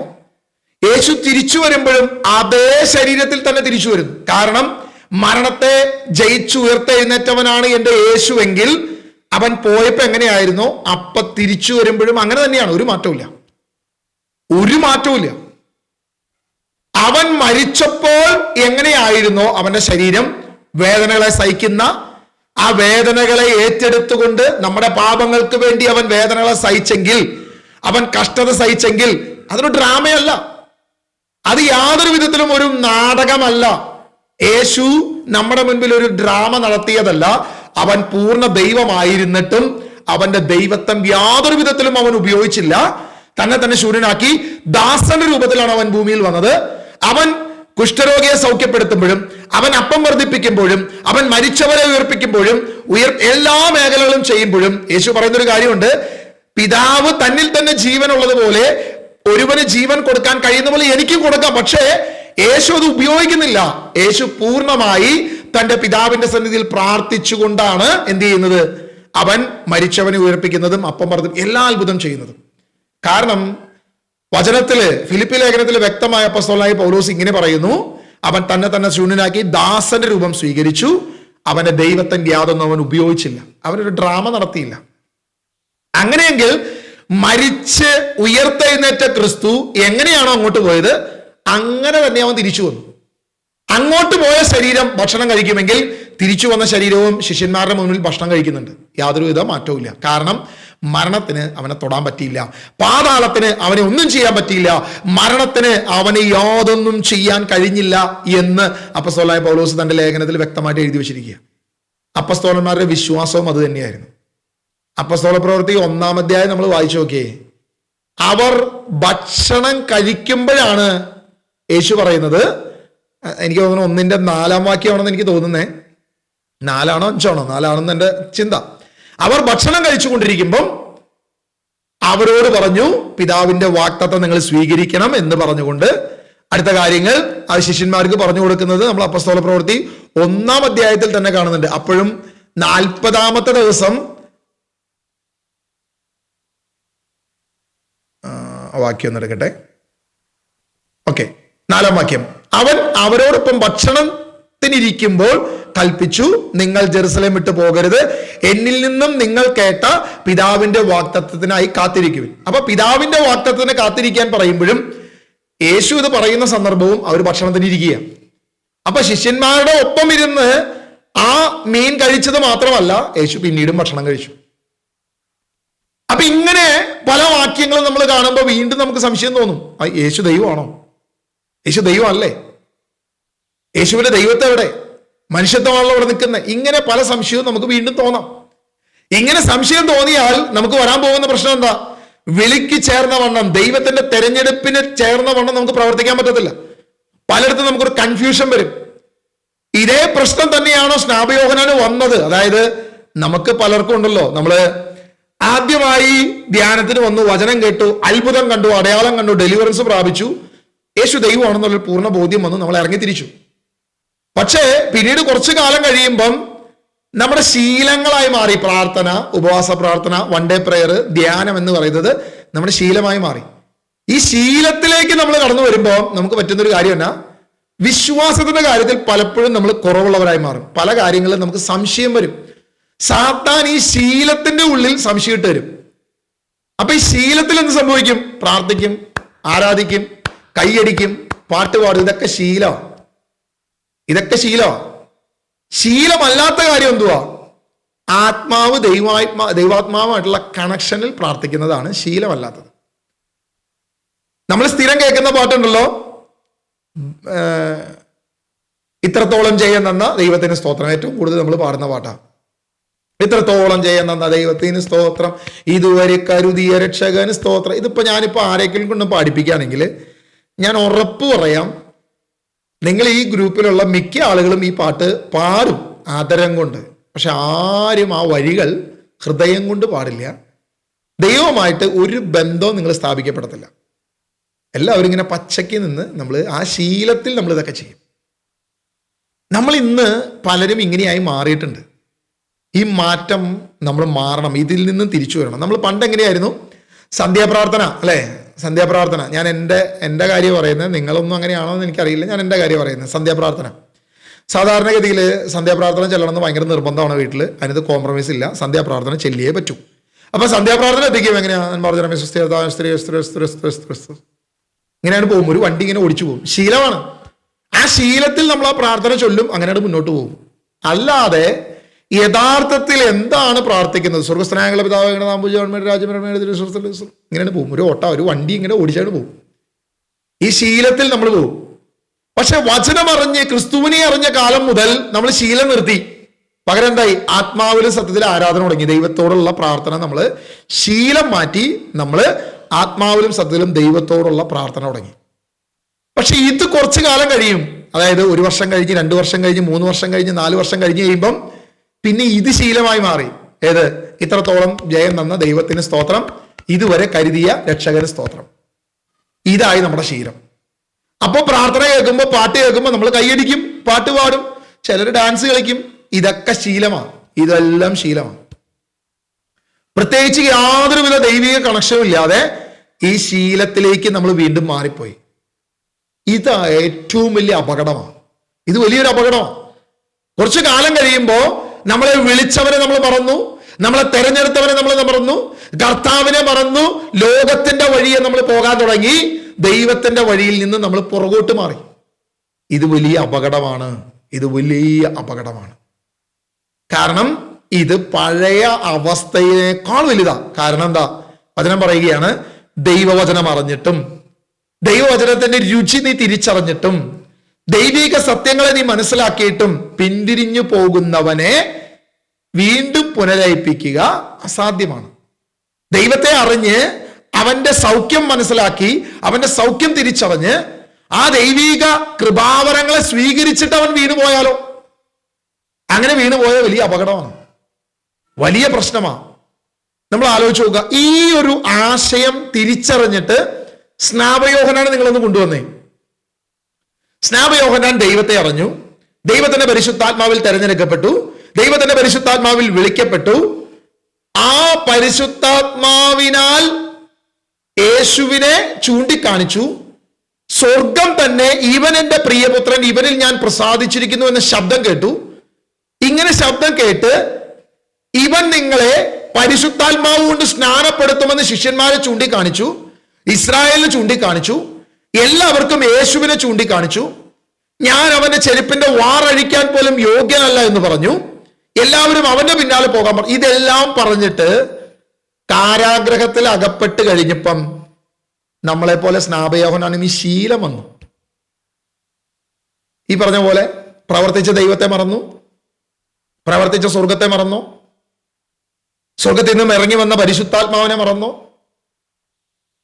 ഈ കാര്യങ്ങളാണോ സ്നാപയോഹനാണ് സംഭവിച്ചത് എന്ന് ചിന്തിച്ചു നോക്കുക. അങ്ങനെയാണെങ്കിൽ നമ്മളും സ്നാപയോഹനാനൊക്കെ സെയിമാ. അങ്ങനെയല്ലെങ്കിൽ നമ്മളുടെ കുറവ് നമ്മൾ നികത്തേം വേണം. സ്നാപയോഹനാൻ എന്ത് സംഭവിച്ചു എന്നുള്ളത് നമ്മൾ തിരിച്ചറിയും വേണം. ആമേൻ, ഹല്ലേലൂയ. യേശുവേ ആരാധന, യേശുവേ ആരാധന. എവിടെയാണ് നമ്മൾ ശീലത്തിലേക്ക് പോകുന്നത്? നമ്മളിങ്ങനെ ശീലത്തിലേക്ക് പോകുന്നുണ്ടോ? ദൈവത്തിന്റെ തെരഞ്ഞെടുപ്പും വിളിയും നമ്മളിൽ ഉണ്ടായിട്ടും നമ്മൾ വീണു പോകുന്നുണ്ടോ എന്ന് നമ്മൾ ചിന്തിച്ചു നോക്കണം. കർത്താവിന്റെ ഹിതപ്രകാരം, അതായത് ഞാൻ നേരത്തെ പറഞ്ഞ പോലെ 2 മക്കളുടെ അപ്പനും എന്റെ ഭാര്യയുടെ ഭർത്താവുമായിരിക്കാനാണ് നമ്മളെ വിളിച്ചത്. അങ്ങനെയാണെങ്കിൽ ഓക്കെ, അതാണ് നിന്നെ വിളിച്ച വിളിയുടെ ദൈവത്തിന്റെ ഉദ്ദേശമെങ്കിൽ അത് ഓക്കെ. പക്ഷെ അതല്ലെങ്കിൽ, അത് നിന്റെ ഉത്തരവാദിത്തം മാത്രമാണെങ്കിൽ, ദൈവം നമ്മളെ മാനസാന്തരപ്പെടുത്തിയത് കൊണ്ട് ദൈവത്തിനൊരു ഉദ്ദേശമുണ്ടെങ്കിൽ, നേരത്തെ ഷിബൂർദർ കഴിഞ്ഞ ക്ലാസ്സിൽ പറഞ്ഞൊരു കാര്യം നിങ്ങൾക്ക് ഓർമ്മയുണ്ടല്ലോ അല്ലേ? അതായത് നിന്റെ രോഗം മാറി, അതാണ് നിന്റെ സാക്ഷിയെങ്കിൽ ഒന്നുമില്ലെന്ന്. നിന്റെ രോഗം മാറിയത് ദൈവത്തിന് എന്നാ ഗുണം? നിന്റെ രോഗം മാറിയത് നിനക്ക് മാത്രമേ ഗുണമുള്ളൂ, ദൈവത്തിനൊരു ഗുണമില്ല. അതാണ് നിന്റെ സാക്ഷ്യമെങ്കിൽ ദൈവത്തിനൊരു ഗുണമില്ലെന്ന്. എനിക്ക് വലിയ ജോലി കിട്ടി, എനിക്കൊരു കാറ് വാങ്ങാൻ പറ്റി, അതാണ് വലിയ സാക്ഷ്യമെങ്കിൽ. ചില ആളുകൾ ഈ കഴിഞ്ഞ ദിവസങ്ങളിൽ പറയണ്ടായിരുന്നു, ജീസസ് മിഷനിൽ നിന്ന് വിട്ടുപോയപ്പോ തുടങ്ങി ഞങ്ങൾക്ക് അനുഗ്രഹമാണ്, ഞങ്ങൾ കാറ് വാങ്ങിച്ചു. ഞാൻ പറഞ്ഞ നല്ല കാര്യം, നന്നായി, സന്തോഷം, വളരെ നല്ല കാര്യം. അങ്ങനെ പോകട്ടെ, അങ്ങനെ തന്നെ പോകട്ടെ. ജീസസ് മിഷനിലായിരുന്നപ്പോൾ ഞങ്ങൾക്ക് ഒരു അനുഗ്രഹം ഉണ്ടായില്ല ബ്രദറെ. ഇത് ഞങ്ങളുടെ ഇടയിൽ, ഞങ്ങളുടെ യൂത്തിന്റെ ഇടയിൽ കുറച്ച് പിള്ളേർ ഇതേ കാര്യം തന്നെ പറഞ്ഞായിരുന്നു കേട്ടോ. അതായത് ഞങ്ങളൊക്കെ കുറേ വർഷം അതിന്റെ പിന്നാലെ നടന്നിട്ട് ഒരു ഗുണം ഉണ്ടായില്ല കേട്ടോ. ഇത് പറഞ്ഞ ഒരു പയ്യനുണ്ട്, ഒരു ചെറുപ്പക്കാരൻ പയ്യൻ. അവനാണെങ്കിൽ ആ ഇടയ്ക്ക് സുവിശേഷത്തിലേക്ക് വന്നിട്ടേ ഉള്ളൂ, ആ ഇടയ്ക്ക് കർത്താവിന്റെ വചനത്തിലേക്ക് വന്നിട്ടേ ഉള്ളൂ. അവനോട് കഴിഞ്ഞ 10 വർഷമായി ജീസസ് മിഷനിൽ നിൽക്കുന്ന ചില പിള്ളേര്, നമ്മുടെ മിനിസ്ട്രിയുടെ കൂടെ നടക്കുന്ന ചില പിള്ളേര് പറഞ്ഞു, എടാ മോനെ, ഞങ്ങളൊക്കെ കുറെ കാലം ഇതിന്റെ പിന്നാലെ നടന്നിട്ട് ഒരു ഗുണം ഉണ്ടായില്ലെന്ന്, ഒരു അനുഗ്രഹം ഉണ്ടായില്ല. നീ നടക്കണമൊക്കെ, ഞങ്ങളുടെ വീട് കിടക്കണം നോക്ക്, ഒരു അനുഗ്രഹം ഉണ്ടായില്ലെന്ന്. അപ്പൊ ഇവനാകെ പ്രശ്നമായി, ഇവന്റെ ഉള്ളിൽ ആകെ ഇടർച്ചയായി. ദൈവമേ, കർത്താവേ, ഇവൻ ആദ്യം വന്നിട്ട് എന്നോടത് പറഞ്ഞേ. ഞാൻ പറഞ്ഞു, എടാ നീ കർത്താവിനോട് ആലോചന ചോദിക്കുക, ദൈവത്തിന്റെ ആത്മാവിനോട് ആലോചന ചോദിക്കുക, നിനക്ക് ഈ മിനിസ്ട്രിയിൽ നിന്നുകൊണ്ട് വല്ല ഗുണമുണ്ടോ? കർത്താവ് നിന്നെ ഈ മിനിസ്ട്രിയിൽ നിർത്തിയതുകൊണ്ട് നിനക്ക് വല്ല ഗുണമുണ്ടോ? അല്ലാണ്ട് ഞാൻ പറഞ്ഞിട്ട് എന്താ കാര്യം? ഞാൻ പറയുന്നത് എന്റെ അനുഭവമാണ്, അവർ പറഞ്ഞത് അവരുടെ അനുഭവമാണ്. അപ്പൊ അവരുടെ അനുഭവം ശരിയാണ്, എന്റെ അനുഭവം ശരിയാണ് എന്ന് കരുതി നിനക്ക് ഇത് തന്നെ അനുഭവിക്കാൻ പറ്റുന്നില്ലോ, ഉറപ്പൊന്നുമില്ലല്ലോ. അപ്പൊ നീ കർത്താവിനോട് ചോദിക്കും. എന്നിട്ട് കർത്താവ് നിന്നോട് നിൽക്കാൻ പറയണേ നിൽക്ക്, പോകാൻ പറയണേ നീ പൊയ്ക്കോ, ഞാനായിട്ട് പിടിച്ചു നിർത്താൻ വരുന്നില്ല മോനെ, നീ ധൈര്യമായിട്ട് തീരുമാനം എടുക്കുന്നു പറഞ്ഞു. അവൻ പിന്നെ എല്ലാ ദിവസവും പ്രേയറിന് വരും കേട്ടോ, എല്ലാ വൺ ഡേ പ്രേയറിനും വരും, എല്ലാ പ്രേയറിനും വരും. അപ്പൊ ഞാൻ ഇടയ്ക്ക് ഒരു ദിവസം കണ്ടപ്പോൾ ചോദിച്ചു, എടാ എന്ത് തീരുമാനം എടുത്തു? അവൻ പറഞ്ഞു, ഞാൻ മെസ്സേജ് എടുത്തപ്പോൾ കർത്താവ് ഇവിടെ നിൽക്കാനാ പറഞ്ഞു, അതുകൊണ്ട് ഞാൻ ഇവിടെ തന്നെ നിൽക്കാനും ബ്രദറെ എന്ന് പറഞ്ഞു. ദൈവം അവന് കൊടുത്ത ഒരു അനുഗ്രഹം എന്താണെന്ന് പറയുമ്പം 5 യൂറോപ്യൻ വിസകൾ അവന് റിജക്ട് ചെയ്തു. 5 യൂറോപ്യൻ വിസകൾ, 1, 2 അല്ല, 5 എണ്ണം. 5 യൂറോപ്യൻ വിസ ജീസസ് മിഷനിൽ വരുന്നതിന് മുമ്പ് റിജക്റ്റ് ചെയ്ത അവന് ഒരു ക്വസ്റ്റ്യൻ പോലും ഇല്ലാതെ, ഒരു ചോദ്യം പോലും ഇല്ലാതെ, ഒരുപാട് പ്രതിസന്ധി ഉണ്ടായിട്ടും ഒരുപാട് പ്രശ്നമുണ്ടായിട്ടും അവന്റെ ക്വാളിഫിക്കേഷനിൽ കുറെ പ്രോബ്ലംസ് ഉണ്ടായിരുന്നിട്ടും അവന് ദൈവം ന്യൂസിലാൻഡിലേക്ക് ഒരു വിസ കൊടുത്തു. ന്യൂസിലാൻഡിലേക്ക് അവൻ എത്തിച്ചു. ഇപ്പൊ അവൻ ന്യൂസിലാൻഡിൽ കർത്താവിന്റെ കൃപയിൽ അവൻ എത്തി. കഴിഞ്ഞ 2 മാസം കണ്ടായിട്ട് അവൻ ന്യൂസിലാൻഡിലാണ്. അവൻ ദൈവത്തോട് ചേർന്ന് നിൽക്കുന്നു. നമ്മളത് ആലോചിച്ച് നോക്കുക. അതായത് അവൻ എന്നോട് വന്ന് പറഞ്ഞൊരു സാക്ഷ്യം, കരഞ്ഞും കൊണ്ട് വന്ന് പറഞ്ഞൊരു കാര്യമുണ്ട്. എൻ്റെ പൊന്നു ബ്രദറെ, ഞാൻ 5 പ്രാവശ്യം പലവിധ ഏജൻസികളിൽ വെച്ചിട്ട് എൻ്റെ എല്ലാ വിസയും റിജക്റ്റ് ആയുള്ളൂ. അതുകൊണ്ട് ഞാൻ എൻ്റെ ഇവിടെ ചെന്നപ്പോൾ, അതായത് ഏജൻസി ചെന്നപ്പം ഏജൻസിക്കാർ മുഖത്ത് കൈ വെച്ചിട്ട് എന്നോട് ചോദിച്ചു, എടാ നീ ഇതെങ്ങനെ അടിച്ചെടുത്തു, നിനക്കിതെങ്ങനെ കിട്ടിയേ? ഞങ്ങൾക്ക് ഉറപ്പായിരുന്നു നിന്റെ വിസ റിജക്റ്റ് ആവുമെന്ന്. ഞങ്ങൾക്ക് 100% ഉറപ്പായിരുന്നു നിന്റെ വിസ റിജക്റ്റ് ആവുമെന്ന്. കാരണം നിന്റെ 5 എണ്ണം റിജക്റ്റ് ആയിട്ടുണ്ട്, ഇത് റിജക്റ്റ് ആവുന്നത് ഞങ്ങൾക്ക് ഉറപ്പായിരുന്നു. എന്നിട്ട് ഈ ഏജൻസിക്കാർ പറഞ്ഞൊരു കാര്യമുണ്ട്, ഞങ്ങൾ 10-12 വിസ വെച്ചാലും നിന്റെ മാത്രം അപ്രൂവൽ ബാക്കി 10-11 പേരുടെ റിജക്റ്റായി. നീ ഇതെങ്ങനെ അടിച്ചെടുത്തു? അവൻ പറഞ്ഞൊരു കാര്യമുണ്ട്, കർത്താവ് എനിക്ക് അനുകൂലമാണ് എന്നൊരൊറ്റ വാക്കിൽ അവൻ അവസാനിപ്പിച്ചു എന്ന് പറഞ്ഞു. അപ്പൊ ഞാൻ അവനോട് പറഞ്ഞൊരു കാര്യമുണ്ട്, മോനടാ, ഈ കള്ളനായിട്ട് നിന്നുകൊണ്ട് നീ യേശുവിന്റെ കൂടെ നടന്നാലും നീ അനുഗ്രഹം പ്രാപിക്കില്ല. യൂദാസിന് കിട്ടിയത് നിനക്കും കിട്ടത്തുള്ളൂ. അതായത് 10 വർഷമല്ല, നീ 25 വർഷം ജീസസ് മിഷനിൽ നിന്നാലും, നീ എവിടെ നിന്നാലും നിന്റെ ശീലം മാത്രമാണ് നിന്റെ പ്രാർത്ഥന, നിന്റെ ആരാധന, നിന്റെ സ്തുതിപ്പ്, നിന്റെ വചന വായന, ഇതൊക്കെ നിന്റെ വെറും ശീലമാണെങ്കിൽ ദൈവം നിന്നെ തെരഞ്ഞെടുത്തുകൊണ്ട് ദൈവത്തിന് എന്നാ ഗുണം? നിനക്കൊന്നും കിട്ടാൻ പോകുന്നില്ലെന്ന്. നീ അനുഗ്രഹിക്കപ്പെടാനും പോകുന്നില്ല. നീ 0, ഒട്ടപൂജ്യം. ഞാൻ പറയുന്നത് അങ്ങനെയുള്ളവർ ഇപ്പോഴേ പൊക്കോണം. വെറുതെ എന്തിനാ സമയം കളയുന്നത്? ഒരു കാര്യമില്ല. ഞാൻ ആലോചിക്കുക, ഈ പിള്ളേരെ, ഈ ഞങ്ങളുടെ യൂത്തിലുള്ളവന്മാരെ, ഇവര് പറഞ്ഞൊരു സാക്ഷ്യമാണ്, 10 വർഷം ഞങ്ങൾ നിന്നിട്ട് ഒന്നും കിട്ടിയില്ലെന്ന്. നീ നിൽക്കണ്ടോ എന്ന് പറഞ്ഞ ആ പയ്യന്മാരോട് ഞാൻ കുറിച്ച് ആലോചിക്കുക. കള്ളത്തരം കാണിച്ച് ക്രിസ്തുവിന്റെ കൂടെ നിന്നിട്ടോ മിനിസ്ട്രിയിൽ നിന്നിട്ടോ ഒരു ഗുണമില്ലെന്ന്. പ്രാർത്ഥനയില്ല, പേഴ്സണൽ പ്രയർ ഇല്ല ദൈവമായിട്ട്. ഞാൻ പലപ്പോഴും ഞാനൊരു ദിവസം ഞാനൊരു പരിപാടി ചെയ്തു. അതായത് ഞങ്ങള് വാഗമൺ അടുത്ത് ഇലവിഴ പൂഞ്ചിറ എന്ന് പറയുന്നൊരു സ്ഥലത്ത് ഞങ്ങളൊരു അഗാപ്പെ വിരുന്നൊരുക്കി. ഒരു അഗാപ്പെ വിരുന്ന്. അപ്പൊ യൂത്ത് എല്ലാവരും കൂടെ ഒരുമിച്ച് പോകുന്നു. എല്ലാവരും ഒരു രാത്രിയും പകലും ഫുള്ള് പ്രാർത്ഥിക്കുന്നു, ആരാധിക്കുന്നു, ദൈവത്തെ സ്തുതിക്കുന്നു. അതിനോടൊപ്പം ഞങ്ങൾ ഫുഡ് അടിക്കുന്നു, ആ പ്രകൃതിയെ ആസ്വദിക്കുന്നു. എല്ലാ രീതിയിലും ഞങ്ങൾ ആസ്വദിച്ച് കർത്താവിനോട് കൂടെ ആയിരിക്കുന്നു. അപ്പോൾ ശരിക്കും പറഞ്ഞാൽ ഒരു എന്റർടൈൻമെന്റും ആണ്, ഒരു ചെറിയൊരു ട്രിപ്പ് മൂഡുമാണ്, എന്നാൽ പ്രാർത്ഥനയുമാണ്, പേഴ്സണൽ പ്രയറുമാണ്, ആരാധനയുമാണ്. ഇതെല്ലാം ഞങ്ങൾ ഒത്തൊരുമിച്ച് എല്ലാം കൂടെ, അതായത് ഒരു റിലാക്സേഷൻ. ഞങ്ങൾ ഈ ഒരു വീർപ്പുമുട്ടലിൽ നിന്നൊക്കെ ഇടയ്ക്കൊന്ന് മാറി ഒരു ഫ്രീ മൈൻഡ് ആകുക, എല്ലാവരും ഒരുമിച്ച് ഒരു അഗാപ്പെ വിരുന്ന്, ദൈവത്തോട് ചേർന്നിരിക്കുക, ഇങ്ങനെയൊക്കെയുള്ള കാര്യങ്ങൾ ഒരു തീരുമാനം എടുത്തിട്ടാണ് ഈ കാര്യം ഒരുക്കിയത്. അപ്പൊ ഞാൻ ഗ്രൂപ്പിൽ ഒറ്റ കാര്യമായിട്ടുള്ളൂ, നൈറ്റ് വിജിൽ, രാത്രി ആരാധനയ്ക്ക് താല്പര്യമുള്ളവർ ബന്ധപ്പെടുക. എവിടെയാണെന്ന് പറഞ്ഞിട്ടില്ല, ഇതൊരു ട്രിപ്പാണെന്ന് പറഞ്ഞിട്ടില്ല, ഇന്ന സ്ഥലമാണെന്ന് പറഞ്ഞിട്ടില്ല, ഇങ്ങനെയാണ് പോകുന്നത്, ഒരു ഇൻഫോർമേഷനും കൊടുത്തിട്ടില്ല. ഒരൊറ്റ ഇൻഫോർമേഷനേ ഉള്ളൂ, നൈറ്റ് വിജിലിന് താല്പര്യമുള്ളവർ ബന്ധപ്പെടുക. എനിക്കറിയാം ഈ കള്ളന്മാർ ഒറ്റ ഉണ്ടാവത്തില്ലെന്ന് എനിക്കറിയാം. കാരണം പ്രാർത്ഥന എന്ന് പറയുമ്പോൾ അലർജി ഉള്ളവും വരത്തില്ല. അതേസമയം ഞാൻ നൈറ്റ് വിജിൽ എന്നുള്ളത് മാറ്റി ഞാൻ വാഗമണിൽ ട്രിപ്പ് പോകുന്നു എന്ന് പറഞ്ഞാൽ ഈ കള്ളന്മാരെല്ലാവരും വരുമെന്ന് എനിക്ക് നന്നായിട്ട് അറിയാം. അങ്ങനെയുള്ള പ്രാർത്ഥന കള്ളന്മാരെ ഒഴിവാക്കാൻ ഞാൻ ഗ്രൂപ്പിൽ മെസ്സേജ് ഇട്ടു, നൈറ്റ് വിജിൽ താല്പര്യമുള്ളവർ മാത്രം ബന്ധപ്പെടുക. കർത്താവ് കൂട്ടിച്ചേർത്തവരെല്ലാവരും ഉണ്ടായിരുന്നു. ഞങ്ങളൊരു രാത്രിയും പകലും മുഴുവൻ ദൈവത്തെ ആരാധിച്ച്, ദൈവത്തെ സ്തുതിച്ച്, നമ്മുടെ യൂട്യൂബ് ചാനലിൽ അത് കിടക്കുന്നുണ്ട്, ആ വീഡിയോ കിടക്കുന്നുണ്ട്, അന്നത്തെ ആരാധനയുടെ. അതായത് ഞാൻ ഇവിടെ നിന്ന് ആരാധിക്കുമ്പോൾ തൊട്ടപ്പുറത്ത് നിന്ന് കീബോർഡ് വായിക്കുന്ന ആദർശനെ എനിക്ക് കാണില്ല. ഞങ്ങൾ നോക്കും, ആദർശം ഇവിടെ, കീബോർഡിന്റെ ശബ്ദം മാത്രം കേൾക്കുന്നു, ആദർശനെ കാണില്ല. കാരണം എന്താ, കോടമഞ്ഞ് വന്ന് ആദർശിലെ മഞ്ഞ് വന്ന് മൂടും. അതായത് മോശ മലയിൽ നിന്ന് ദൈവത്തെ ആരാധിച്ചപ്പോ, കൂടാരത്തിൽ നിന്ന് ദൈവത്തെ ആരാധിച്ചപ്പോ സ്വർഗത്തിൽ നിന്നും മഞ്ഞിറങ്ങി വന്നു, അവരെ പരസ്പരം കാണാത്ത വണ്ണം മേഘം ആവരണം ചെയ്തു എന്നത് ഞങ്ങൾ അനുഭവിച്ചു. ഫിസിക്കലി ഞങ്ങൾ അനുഭവിച്ചു. നിങ്ങൾ ആ വീഡിയോയിൽ ഒക്കെ കാണാം. വീഡിയോയിൽ ശരിക്കും പറഞ്ഞാൽ പലതും കാണാൻ പറ്റത്തില്ല, ഒരു വെളുത്ത പുകമഞ്ഞ് മാത്രമേ കാണത്തുള്ളൂ. ആ രീതിയിൽ ഞങ്ങളെ മേഘം വന്ന് മൂടുന്ന ഒരു അറ്റ്മോസ്ഫിയറിൽ നിന്ന് ഞങ്ങൾ ദൈവത്തെ ആരാധിച്ചു. അത് സത്യം പറഞ്ഞ് വീഡിയോ എടുക്കാൻ വേണ്ടി ഷൂട്ട് ചെയ്യാൻ വേണ്ടി ചെയ്തതല്ല. ഞങ്ങൾ ആരാധിക്കാൻ പോയപ്പോൾ ക്യാമറ ഉണ്ടായിരുന്നുകൊണ്ട് അതും വെച്ച് ഞങ്ങൾ റെക്കോർഡ് ചെയ്തെന്ന് മാത്രമേ ഉള്ളൂ. അപ്പൊ ഞാൻ പറഞ്ഞു വന്നതേ ഉള്ളൂ. അതായത് ദൈവത്തിന് നമ്മെ കൃത്യമായിട്ട് അറിയാം. നമ്മുടെ ഓരോരുത്തരുടെയും ഹൃദയത്തെ അറിയുന്നവനാ ദൈവം. ഇന്ന് പലപ്പോഴും ഭൗതികമായ അനുഗ്രഹം നമ്മൾ പ്രാപിക്കാത്തതിന്റെ കാരണം, ഭൗതികമായ പല അനുഗ്രഹവും നമ്മളിൽ വന്നു ചേരാത്തതിന്റെ കാരണം, നീ തീരുമാനമെടുക്കും, ഒരാഴ്ച കഴിയുമ്പോൾ നീ നിന്റെ ശീലത്തിലേക്ക് വരും, തീരുമാനം നീ മറക്കും, നീ പഴയപടി വീണ്ടും വീഴും. എന്താ തീരുമാനം എടുത്തത് എന്ന് ഞാൻ ചോദിച്ചിട്ടില്ല നിങ്ങളോട് ആരോടും. എനിക്കറിയാം നിങ്ങൾ തീരുമാനം എടുത്തത് വെളുപ്പിന് 3 മണിക്ക് എൻ്റെ പ്രാർത്ഥിക്കാം, 1 മണിക്കൂർ ഞാൻ പേഴ്സണൽ പ്രയർ ചെയ്യും, 10 മിനിറ്റെങ്കിലും ഞാൻ കർത്താവിനോട് കൂടെ ആയിരിക്കും, ഞാൻ വചനം വായിക്കും, ഞാൻ ഇനി പുറകോട്ട് പോകത്തില്ല, ഞാൻ ക്രിസ്തുവിന്റെ കൂടെ നടക്കും, ഞാൻ ശുശ്രൂഷ ചെയ്യും, ഞാൻ മറ്റുള്ളവരെ ദൈവവചനം അറിയിക്കും. ഇങ്ങനെയൊക്കെയുള്ള തീരുമാനം എടുത്തിരിക്കുന്നേ. ഞാൻ പറയുന്ന ഈ തീരുമാനം നിങ്ങൾ എടുക്കും, പക്ഷെ ഈ തീരുമാനം പൊട്ടിക്കുക എന്നുള്ളതാണ് സാത്താന്റെ ഏറ്റവും വലിയ പ്ലാൻ. നിങ്ങൾ വെറുതെ ഒന്ന് അനലൈസ് ചെയ്ത് നോക്കിക്കോ. എപ്പോ ഈ തീരുമാനം നിങ്ങൾ ബ്രേക്ക് ചെയ്തോ, ഇതിനു മുൻപ് പല തീരുമാനങ്ങളും നമ്മൾ എടുത്തിട്ടുണ്ടല്ലോ. ഒരുപാട് ന്യൂ ഇയറുകളിൽ നമ്മൾ തീരുമാനം എടുത്തിട്ടുണ്ട്.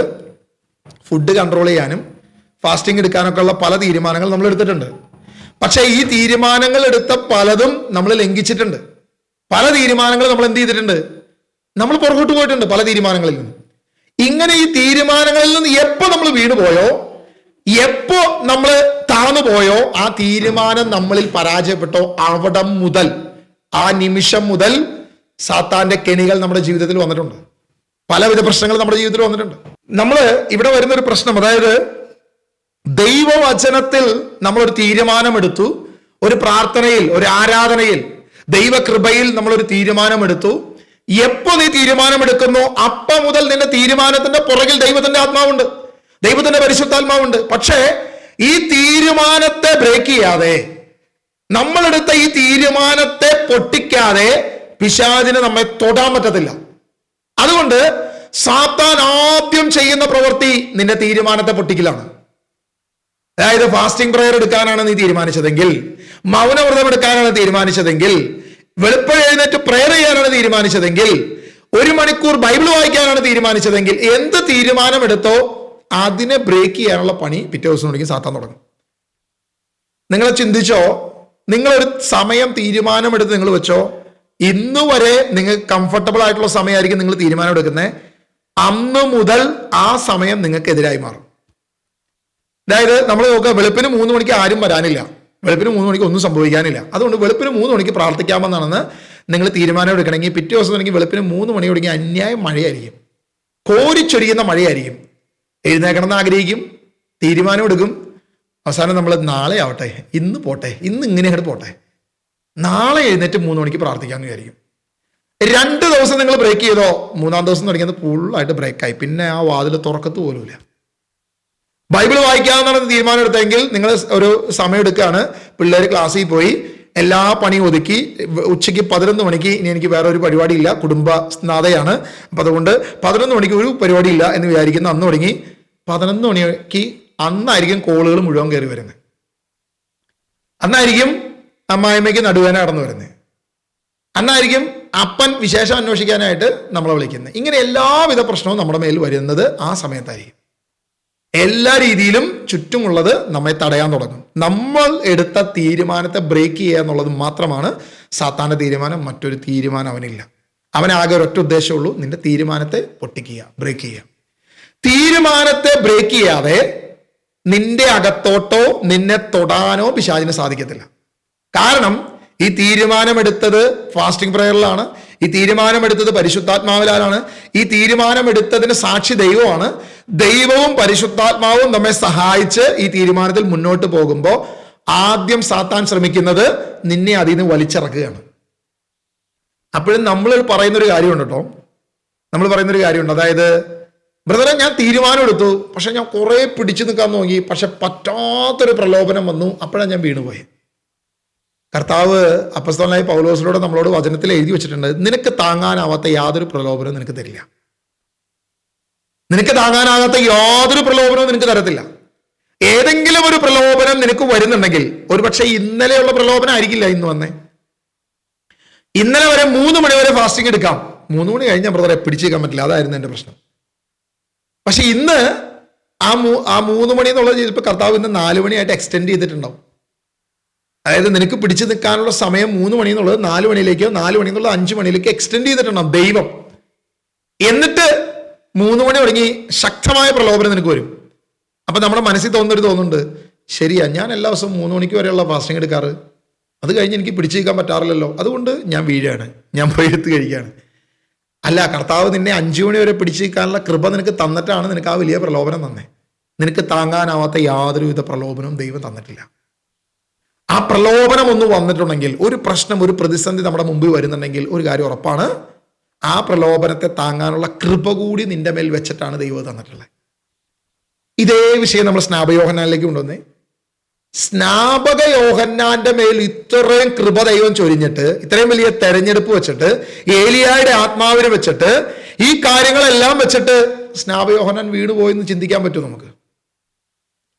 ഇത് തന്നെയാണോ മിശിഹ? ഇനി ഞങ്ങൾ വേറൊരുത്തനെ കാത്തിരിക്കണമോ എന്ന് തോന്നുന്ന തരത്തിൽ, ഒന്ന് വീണു പോകുന്ന തരത്തിൽ, ഒന്ന് ചിന്തിക്കുന്ന തരത്തിൽ സ്നാപക യോഹന്നാന്റെ മേൽ എന്തെങ്കിലും ഒരു പ്രശ്നം ഉണ്ടായോ എന്ന് ചോദിച്ചാൽ ഇല്ല എന്നാണ് എൻ്റെ അഭിപ്രായം. എൻ്റെ അഭിപ്രായം അതാ. സ്നാപക യോഹന്നാൻ ഒരിക്കലും യേശുവിനെ യാതൊരുവിധ സംശയവുമില്ല. ഒരു അല്പം പോലും സംശയം സ്നാപക യോഹന്നാന്റെ കാര്യത്തിൽ യേശുവിന്റെ കാര്യത്തിൽ സ്നാപക യോഹന്നാൻ ഇല്ല. കാരണം അത് ഭൗതികമായ ബന്ധം കൊണ്ടുള്ള ഒരു ഉറപ്പല്ല സ്നാപക യോഹന്നാൻ. ഭൗതികമായ ഏതെങ്കിലും വിധത്തിലുള്ള ഒരു ബന്ധം കൊണ്ടല്ല. അതായത് സ്നാപക യോഹന്നാന്റെ അമ്മയായ എലിസബത്തും മറിയയുമുള്ള ചാർച്ചക്കാര് തമ്മിലുള്ള ബന്ധത്തിൽ അവർ പറഞ്ഞു കേട്ട കേൾവിയിൽ നിന്നല്ല യേശുവാണ് മിശിഹ എന്ന് സ്നാപക യോഹന്നാൻ മനസ്സിലാക്കിയത്. വേറൊരു തരത്തിലാണ് സ്നാപക യോഹന്നാന് യേശുവിനെ മിശിഹയാണെന്ന് മനസ്സിലാക്കിയത്. ഒന്നാമത്തെ കാര്യം അതാ. 2, സ്നാപക യോഹന്നാന് യാതൊരു വിധത്തിലും യേശുവിനെ അറിയില്ലായിരുന്നു. യേശുവാണ് മിശിഹ എന്ന കാര്യം സ്നാപക യോഹന്നാന് യാതൊരു വിധത്തിലും അറിയില്ലായിരുന്നു. ഇവർ തമ്മിൽ ബന്ധമുണ്ട്, ചാർച്ചക്കാരുടെ മക്കളാണ്, ഇവർ തമ്മിൽ റിലേഷൻഷിപ്പ് ഉണ്ട്, ബന്ധമുണ്ട്, ഇതൊക്കെ. പക്ഷേ യേശു ക്രിസ്തുവിനോ സ്നാപക യോഹന്നാനും തമ്മിലുള്ള ബന്ധം ഇതൊന്നുമല്ല. ഇവനാണ് മിശിഹ എന്ന് സ്നാപക യോഹന്നാന് യാതൊരു വിധത്തിൽ അറിയില്ല. സ്നാപക യോഹന്നാന് അറിയാം അവൻ യേശുവാണെന്നറിയാം, മറിയത്തിന്റെ മകനാണെന്നറിയാം, അങ്ങനെയുള്ള കാര്യങ്ങളൊക്കെ സ്നാപക യോഹന്നാന് അറിയാം. പക്ഷേ ഇവനാണ് മിശിഹ എന്ന് ഒരർത്ഥത്തിലും സ്നാപക യോഹന്നാന് അറിയില്ല. അപ്പൊ അവിടെ ഒരു ചോദ്യം മുന്നിൽ വരുന്നുണ്ട്. അപ്പൊ പിന്നെ ഞാൻ നിന്നിൽ നിന്ന് സ്നാനം സ്വീകരിക്കേണ്ടിയിരിക്കെ നീ എന്തിന് എൻ്റെ അടുത്ത് വന്ന് സ്നാനം സ്വീകരിക്കാൻ വന്നു എന്നൊരു ചോദ്യം, ഒരു കീറാമുട്ടിയായിട്ട് അവിടെ കിടക്കുന്നുണ്ട്. നമ്മളൊരു വചനം വായിക്കുക. യോഹന്നാന്റെ സുവിശേഷം 1-ാം അധ്യായം 26 മുതൽ വാക്യങ്ങൾ നമ്മളൊന്ന് വായിക്കുക. യോഹന്നാന്റെ സുവിശേഷം. യോഹന്നാൻ പറഞ്ഞു, ഞാൻ ജലം കൊണ്ട് സ്നാനം നൽകുന്നു, എന്നാൽ നിങ്ങൾ അറിയാത്ത ഒരുവൻ നിങ്ങളുടെ മധ്യേ നിൽപ്പുണ്ട്. നിങ്ങൾക്കവനെ അറിയില്ല, നിങ്ങളുടെ മധ്യ പക്ഷെ ഒരുവനുണ്ട്. നിങ്ങൾ അറിയാത്ത ഒരുവൻ നിങ്ങളുടെ മധ്യേ നിൽപ്പുണ്ട്, എന്റെ പിന്നാലെ വരുന്ന അവന്റെ ചെരുപ്പിന്റെ വാറഴിക്കുവാൻ പോലും ഞാൻ യോഗ്യനല്ല. യോഹന്നാൻ സ്നാനം നൽകിക്കൊണ്ടിരുന്ന ജോർദാൻ അക്കരെ ബഥാനിയയിലാണ് ഇത് സംഭവിച്ചത്. നിങ്ങൾ ശ്രദ്ധിച്ചേ, യോഹന്നാൻ പറയാണ്, നിങ്ങൾ അറിയാത്ത ഒരുവൻ നിങ്ങളുടെ മധ്യ നിൽപ്പുണ്ട്. നിങ്ങൾ ആരും അവനെ അറിയില്ല. നിങ്ങൾ അറിയാത്ത ഒരുവൻ നിങ്ങളുടെ മധ്യ നിൽപ്പുണ്ട്. അവൻ ആരെന്നറിയുക എന്നുള്ളതാണ് എന്റെ വിളിയുടെ, എന്റെ തെരഞ്ഞെടുപ്പിന്റെ ഏറ്റവും പ്രധാനപ്പെട്ട ഉദ്ദേശം. ഞാൻ വന്നിരിക്കുന്നത് അതാ, അവൻ ആരെന്ന് കണ്ടെത്തുക, അവൻ ആരാന്ന് ഇസ്രായേലിന് വെളിപ്പെടുത്തുക. അതാണ് എൻ്റെ ഉദ്ദേശം. ആരാണ് മിശിഹ എന്ന് ഇസ്രായേലിന് വെളിപ്പെടുത്തുക എന്നുള്ളതാണ് എൻ്റെ ഉദ്ദേശം. അതിനുവേണ്ടിയാണ് ഞാൻ സ്നാനം കഴിപ്പിക്കുന്നത്. അതിനുവേണ്ടിയാണ് ഞാൻ വന്നവരെയൊക്കെ പിടിച്ച് വെള്ളത്തിൽ മുക്കുന്നത്. അണലി സന്തതികളെ ആസന്നമായ ക്രോധത്തിൽ നിന്ന് ഓടി അകലാൻ പറഞ്ഞ് ഞാൻ പ്രസംഗിച്ചതും, മാനസാന്തരത്തിന്റെ പ്രസംഗം ഞാൻ നടത്തി, നിങ്ങൾ എല്ലാവരെയും ഇവിടെ കൊണ്ടുവന്ന് ജലത്തിൽ മുക്കി ഞാൻ സ്നാനപ്പെടുത്തിയതിന്റെ ഉദ്ദേശം ഇവനായിരിക്കുമോ? അത് ഇവനെ ആയിരിക്കുമോ? ആരാണ് എന്ന് എനിക്ക് മനസ്സിലാക്കാൻ വേണ്ടിയിട്ടാണ്, ഞാൻ അന്വേഷിച്ച് നടക്കുന്നവരെ കണ്ടെത്താൻ വേണ്ടിയിട്ടാണ് ഞാൻ ഈ സ്നാനപ്പെടുത്തുന്നത് മുഴുവനും, ഞാൻ ഈ പ്രവൃത്തി മുഴുവൻ ചെയ്യുന്നത് അതിനു വേണ്ടിയിട്ടാണ്. ഇതാണ് സ്നാപക യോഹന്നാൻ അവിടെ പറയുന്നത്. 29-ാം വാക്യം മുതൽ നിങ്ങൾ വായിച്ചാൽ ഇത് നിങ്ങൾക്ക് മനസ്സിലാവും. 29-ാം വാക്യം മുതൽ. അടുത്ത ദിവസം യേശു തന്റെ അടുത്തേക്ക് വരുന്നത് കണ്ട് അവൻ പറഞ്ഞു, ഇതാ ലോകത്തിന്റെ പാപങ്ങൾ നീക്കുന്ന ദൈവത്തിന്റെ കുഞ്ഞാട്. അപ്പോഴും നമുക്കൊരു കൺഫ്യൂഷനാ. അപ്പൊ സ്നാപക യോഹന്നാന് യേശുവിനെ അറിയില്ലേ? യേശുവിനെ വ്യക്തമായിട്ട് അറിയാമല്ലോ എന്നൊരു കൺഫ്യൂഷൻ നമുക്ക് വരിക. അടുത്ത വാക്യം വായിച്ചോ. എന്റെ പിന്നാലെ വരുന്നവൻ എന്നേക്കാൾ വലിയവനാണെന്ന് ഞാൻ പറഞ്ഞത് ഇവനെ പറ്റിയാണ്, കാരണം എനിക്ക് മുൻപേ തന്നെ ഇവനുണ്ടായിരുന്നു. 31 വാക്യം വായിക്കുമ്പോൾ കൃത്യമായിട്ട് സ്നാപക യോഹന്നാൻ പറയുകയാണ്, ഞാനും ഇവനെ അറിഞ്ഞിരുന്നില്ല, എന്നാൽ ഇവനെ ഇസ്രായേലിന് വെളിപ്പെടുത്താൻ വേണ്ടിയാണ് ഞാൻ വന്ന് ജലത്താൽ സ്നാനം നൽകുന്നത്. നിങ്ങളുടെ ഇടയിൽ ഒരുവൻ നിൽക്കുന്നുണ്ട്, അവൻ പരിശുദ്ധാത്മാവിനാൽ സ്നാനം നൽകും. അവന്റെ കയ്യിലാണ് വീശുമുറം, അവനാണ് വലിയവൻ. അവന്റെ ചെരുപ്പിന്റെ വാറഴിക്കാൻ പോലും ഞാൻ യോഗ്യനല്ല. പക്ഷെ അവനെ കണ്ടെത്തുക എന്നുള്ളതാണ് എൻ്റെ ഉദ്ദേശം. അതിനു വേണ്ടിയിട്ടാണ് ഞാൻ എൻ്റെ കൂടെയുള്ള ശിഷ്യന്മാരെ തുടങ്ങി സകല എണ്ണത്തിനെ ഞാൻ സ്നാനപ്പെടുത്തുന്നത്. എനിക്ക് ആകെ അറിയാവുന്ന ഒരു കാര്യത്തിലേ ഉള്ളൂ, എന്നെ അയച്ചവൻ എന്നോട് പറഞ്ഞു, നീ ഇസ്രായേലിനെ സ്നാനപ്പെടുത്തുക. ഇസ്രായേലിനെ സ്നാനപ്പെടുത്തുമ്പോൾ ആരാണോ ആത്മാവ് സ്വർഗത്തിൽ നിന്നും ഇറങ്ങി വന്ന് ആരുടെ മേൽ വരുന്നുവോ അവനാണ് ഇസ്രായേലിനെ മിശിഹ. അവനാണ് അയക്കപ്പെട്ടവൻ, അവനാണ് യഥാർത്ഥ മിശിഹ, അവനാണ് യഥാർത്ഥ മിശിഹ. ഈ ഒരു ബോധ്യം സ്നാപക യോഹന്നാന് തന്നെ അയച്ചവൻ കൊടുത്തിട്ടുണ്ട്. അതാണ് 32 വാക്യത്തിൽ പറയുന്നത്, ആത്മാവ് പ്രാവിനെ പോലെ സ്വർഗത്തിൽ നിന്നും ഇറങ്ങി വന്ന് ആരുടെ മേൽ ആവസിക്കുന്നത് താൻ കണ്ടു എന്ന് അവന്റെ മേൽ ആവസിക്കുന്നത് താൻ കണ്ടു എന്ന് യോഹന്നാൻ സാക്ഷ്യപ്പെടുത്തി. ഞാൻ അവനെ അറിഞ്ഞിരുന്നില്ല, എന്നാൽ ജലം കൊണ്ട് സ്നാനം നൽകാൻ എന്നെ അയച്ചവൻ, സ്വർഗത്തിലെ ദൈവം, എന്നെ അയച്ച ദൈവം, എന്നെ വിളിച്ചവൻ, എന്നെ തെരഞ്ഞെടുത്തവൻ എന്നോട് പറഞ്ഞിരുന്നു, ആത്മാവ് ഇറങ്ങി വന്ന് ആരുടെ മേൽ ആവസിക്കുന്നത് നീ കാണുന്നുവോ അവനാണ് പരിശുദ്ധാത്മാവ് കൊണ്ട് സ്നാനം നൽകുന്നവൻ. ഞാൻ അത് കാണുകയും ഇവൻ ദൈവപുത്രനാണെന്ന് സാക്ഷ്യപ്പെടുത്തുകയും ചെയ്യുന്നു.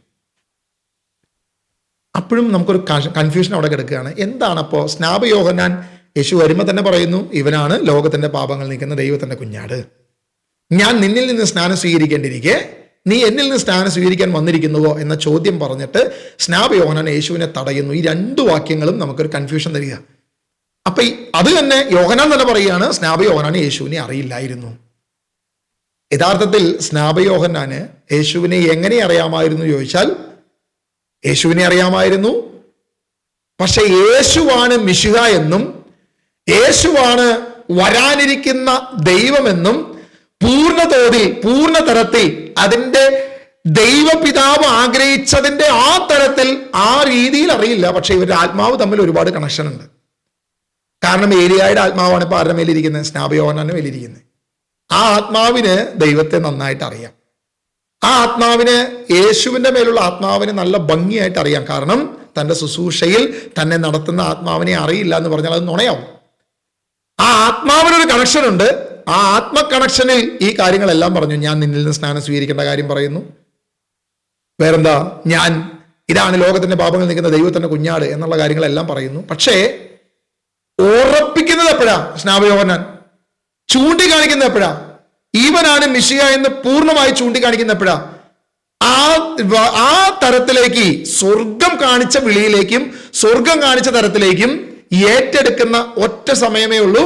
സ്നാനപ്പെടുത്തിയതിന് ശേഷം സ്നാപക യോഹന്നാൻ ഉറപ്പിച്ച് പറയുകയാണ്, ഇവനാണ് മിശിഹ, ഇവനാണ് മിശിഹ, നിങ്ങൾ അവന്റെ പിന്നാലെ പോകുവിൻ.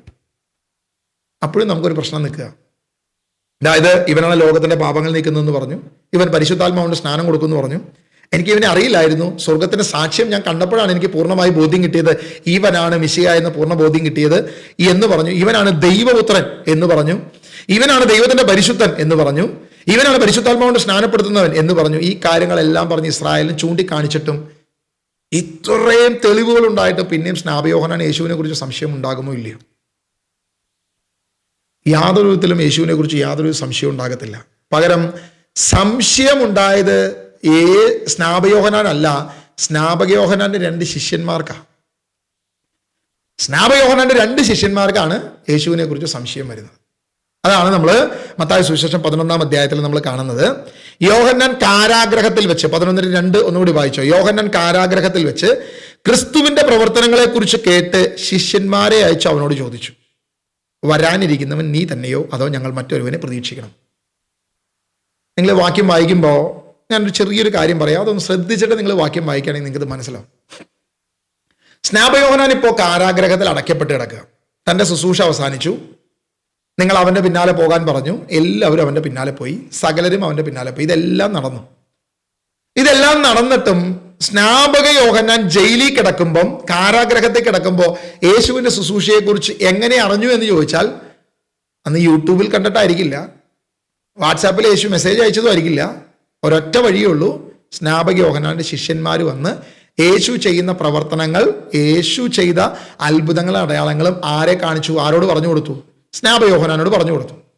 അങ്ങനെ സ്നാപക യോഹന്നാനോട് പറഞ്ഞു കൊടുക്കുമ്പം സ്നാപക യോഹന്നാന്റെ ഉള്ളിലൊരു തീയുണ്ട്. ആ തീയാണ് ഈ ഒരു ചോദ്യം ചോദിച്ച് നീ യേശുവിന്റെ മുൻപിൽ പോകണമെന്ന് ശിഷ്യന്മാരെ പറഞ്ഞയക്കാനുള്ള കാരണം. വരാനിരിക്കുന്നവൻ നീ തന്നെയോ അതോ ഞങ്ങൾ മറ്റൊരുവനെ പ്രതീക്ഷിക്കണമോ എന്ന ചോദ്യം ചോദിച്ച് ആ ശിഷ്യന്മാരെ യേശുവിന്റെ അടുത്തേക്ക് അയക്കാനുള്ള കാരണം ഇതാ. സ്നാപക യോഹന്നാന്റെ ഉള്ളിലൊരു തീ കിടക്കുക. ഞാൻ ഒന്നും കൂടി ഒരു ഉദാഹരണം വെച്ച് പറയാം, അപ്പൊ നിങ്ങൾക്ക് പെട്ടെന്ന് മനസ്സിലാവും. ഇത് നമ്മുടെ 3ാമത്തെ ഫാസ്റ്റിംഗ് പ്രയറാ അല്ലേ? 21 ദിവസത്തെ 3ാമത്തെ ഫാസ്റ്റിംഗ് പ്രയറാ. ഈ 3ാമത്തെ ഫാസ്റ്റിംഗ് പ്രയറിലേക്ക് വന്നപ്പോഴും നമ്മുടെ ഷിബു ബ്രദറിന് ഉള്ളിലൊരു തീയുണ്ട്. ആ ഉള്ളിലെ തീയായിരുന്നു നമ്മൾ രാവിലെ കണ്ടത്. എൻ്റെ പൊന്നു കർത്താവെ, 3 ഫാസ്റ്റിംഗ് പ്രയർ നടത്തി, 21 ദിവസം 2 പ്രാവശ്യം കഴിഞ്ഞു. എന്നിട്ടും ചിലത് ഇപ്പോഴും ഒരു ഗുണമില്ല, ഒരു മാറ്റവും ഇല്ല. ഇപ്പോഴും പഴയപടി തന്നെ. ഇപ്പോഴും ക്രിസ്തുവിന്റെ പിന്നാലെ പോകുന്നില്ല. പകരം ആരുടെ പിന്നാലെ വരിക? ബ്രദർ ഇന്ന് രാവിലെ പറഞ്ഞൊരു കാര്യം, ഒരു ഉദാഹരണം നിങ്ങൾ ഓർമ്മിക്കുന്നുണ്ടോ? അതായത് ഇപ്പോഴും പലർക്കും അവരുടെ ബന്ധം അവരുടെ ലീഡറുമായിട്ടാണ് ബന്ധം. ഇപ്പോഴും പലർക്കും അവരുടെ ബന്ധം ഒന്നെങ്കിൽ ബിബിൻ ബ്രദറായിട്ടൊരു ബന്ധം ഉണ്ടാവും, അല്ലെങ്കിൽ ഷൈനി സിസ്റ്ററുമായിട്ടൊരു ബന്ധം ഉണ്ടാവും, അല്ലെങ്കിൽ ഡെസ്റ്റിൻ ബ്രദറായിട്ട് ഒരു ബന്ധം. ഈ ലീഡേഴ്സ് വരെ അല്ലെങ്കിൽ ഡിനോ ബ്രദർ, ഇത്രയേ ഉള്ളൂ ബന്ധം. അതിനപ്പുറത്തോട്ട് ക്രിസ്തുവുമായി നേരിട്ടൊരു ബന്ധം വരുന്നില്ല. ഇപ്പോഴും ഇവര് നോക്കുന്നത് ആരെയാ? ബ്രദേഴ്സിനെ നോക്കിയിട്ടാ, ക്രിസ്തുവിനെ നോക്കിയിട്ട് പോകുന്നില്ല. ഞാൻ പറയുന്ന കർത്താവിനെ നോക്കി നിങ്ങൾ മുന്നോട്ട് പോയില്ലെങ്കിൽ, ഡെസ്റ്റിനെ നോക്കിയിട്ടോ ഷിബു ബ്രദറിനെ നോക്കിയിട്ടോ ഷൈനി സിസ്റ്ററിനെ നോക്കിയിട്ടോ നിങ്ങൾ പോയാൽ നിങ്ങൾ പരാജയപ്പെടും. ഞങ്ങളെ നോക്കി നിങ്ങൾ പോകരുത്, നിങ്ങൾ ക്രിസ്തുവിനെ നോക്കി പോകണം. പരിശുദ്ധാത്മാവ് നമ്മളെ നടത്തണം. പരിശുദ്ധാത്മാവിനെ മാത്രമേ നോക്കാൻ പാടുള്ളൂ. അല്ലാതെ ഈ കൂട്ടായ്മയിലുള്ള ഒരൊറ്റ വ്യക്തിയും മനുഷ്യനെ നോക്കി നിങ്ങൾ പോകരുത്. നാളെ ഞങ്ങൾ വഴിതെറ്റി പോകത്തില്ലെന്ന് ആര് കണ്ടു? വഴിതെറ്റി പോകാതിരിക്കാനല്ലേ നിങ്ങൾ പ്രാർത്ഥിക്കുന്നത്, ഞങ്ങളും പ്രാർത്ഥിക്കുന്നത്. നമ്മളും പിടിച്ചു നിൽക്കുന്നത് എന്തിനാ? നിൽക്കുന്നവൻ എന്ന് പറയുന്നവൻ വീഴാതിരിക്കാൻ ശ്രദ്ധിക്കട്ടെ, വീഴാതിരിക്കട്ടെ. നമുക്ക് പ്രാർത്ഥിക്കാം, നമുക്ക് ആഗ്രഹിക്കാം, നമുക്ക് പ്രാർത്ഥിക്കാം. പക്ഷേ ഞാൻ പറയുന്നത്, നിങ്ങൾ മനുഷ്യനെ നോക്കി പോകരുത്. ഇപ്പോഴും പലരുടെയും ബന്ധം അവിടം വരെ ഉള്ളൂന്ന്. പലരുടെയും ബന്ധം ഈ മനുഷ്യ വ്യക്തികളിലേ ഉള്ളൂ, ദൈവത്തിലേക്ക് നേരിട്ടെത്തിയിട്ടില്ല. ഇത് തന്നെ സ്നാപക യോഹന്നാന്റെ പ്രശ്നം. സ്നാപക യോഹന്നാൻ പറഞ്ഞു, ലോകത്തിന്റെ പാപങ്ങൾ നിൽക്കുന്ന ദൈവത്തിന്റെ കുഞ്ഞാട്, നിങ്ങൾ അവനെ വരുവൻ. പല ശിഷ്യന്മാരും വന്ന് പരാതി പറഞ്ഞു, അവിടെ യേശു കുറെ പേരെ സ്നാനപ്പെടുത്തുന്നു, ജനം മുഴുവൻ അവന്റെ പിന്നാലെ പോവുക. സ്നാപക യോഹന്നാൻ പറഞ്ഞേ, അവൻ വളരുകയും ഞാൻ കുറയുകയും വേണം. നിങ്ങളും പോകണം അവന്റെ പിന്നാലെ. എനിക്ക് ശിഷ്യന്മാരെ വേണ്ട, എനിക്ക് ശിഷ്യന്മാരെ വേണ്ട. ഇതാ സ്നാപക യോഹന്നാന്റെ തീരുമാനം. നിങ്ങൾ ആരും എനിക്ക് വേണ്ട, നിങ്ങൾ എന്റെ പിന്നാലെ വരണ്ട, നിങ്ങൾ അവന്റെ പിന്നാലെ പോ. അവന്റെ കയ്യിലാ വീശുമുറം, അവനാ നിങ്ങളെ പരിശുദ്ധാത്മാവ് കൊണ്ട് സ്നാനപ്പെടുത്തുന്നവൻ. അവന്റെ പിന്നാലെ പോയാലേ നടക്കത്തുള്ളൂ. നിങ്ങൾ എന്റെ പിന്നാലെ വരണ്ട. ഇതാ സ്നാപക യോഹന്നാന്റെ വാക്കുകൾ, മുഴുവൻ വാക്കുകൾ ഇതാ. പക്ഷേ ഇവന്മാരിപ്പോഴും ചുറ്റിപ്പറ്റി ഇപ്പോഴും എവിടെ നിൽക്കുക? സ്നാപക യോഹന്നാനെ വിവരങ്ങൾ അറിയിച്ച്, സ്നാപക യോഹന്നാന്റെ വിശേഷം അന്വേഷിച്ച്, സ്നാപക യോഹന്നാൻ ഉണ്ടോ ഉറങ്ങിയോ, ഇങ്ങനെ ഈ കാര്യങ്ങൾ അവിടെ നടക്കുന്നത് ഇവിടെ വന്ന് പറഞ്ഞ് ഇങ്ങനെ നടക്കുക. യേശുവിന്റെ പിന്നാലെ പോകാനോ യേശുവിന്റെ പ്രബോധനങ്ങളെ സ്വീകരിക്കാനോ ദൈവത്തിന്റെ വചനത്തെ സ്വീകരിക്കാനോ ഇവർക്ക് കഴിയുന്നില്ല. കാരണം ഇവർക്ക് ഇടർച്ചയാ. ഇവര് നോക്കുമ്പോ തങ്ങളുടെ ഗുരുവല്ലേ സൂപ്പർ, സ്നാപക യോഹന്നാനിലെ അടിപൊളി. സ്നാപക യോഹന്നാന്റെ പ്രസംഗത്തിൽ ആകർഷ്ടരായി വന്നു നിൽക്കുന്നവരവര്. യേശു അത്ഭുതം ചെയ്തു, അടയാളങ്ങൾ ചെയ്തിട്ടും ഇവർക്ക് യേശുവിന്റെ പിന്നാലെ പോകാൻ പറ്റുന്നില്ല. കാരണം ഇവരപ്പോഴും ഈ സ്നാപക യോഹന്നാന്റെ കൂടെ തന്നെ നിന്ന് അതിൽ തന്നെ ചുറ്റിപ്പറ്റി നിൽക്കുക. യോഹന്നാന്റെ സുവിശേഷം വീണ്ടും എടുത്തോ. യോഹന്നാന്റെ സുവിശേഷം 1:30 മുതൽ വീണ്ടും ഒന്നും കൂടെ ഒന്ന് വായിക്കുക.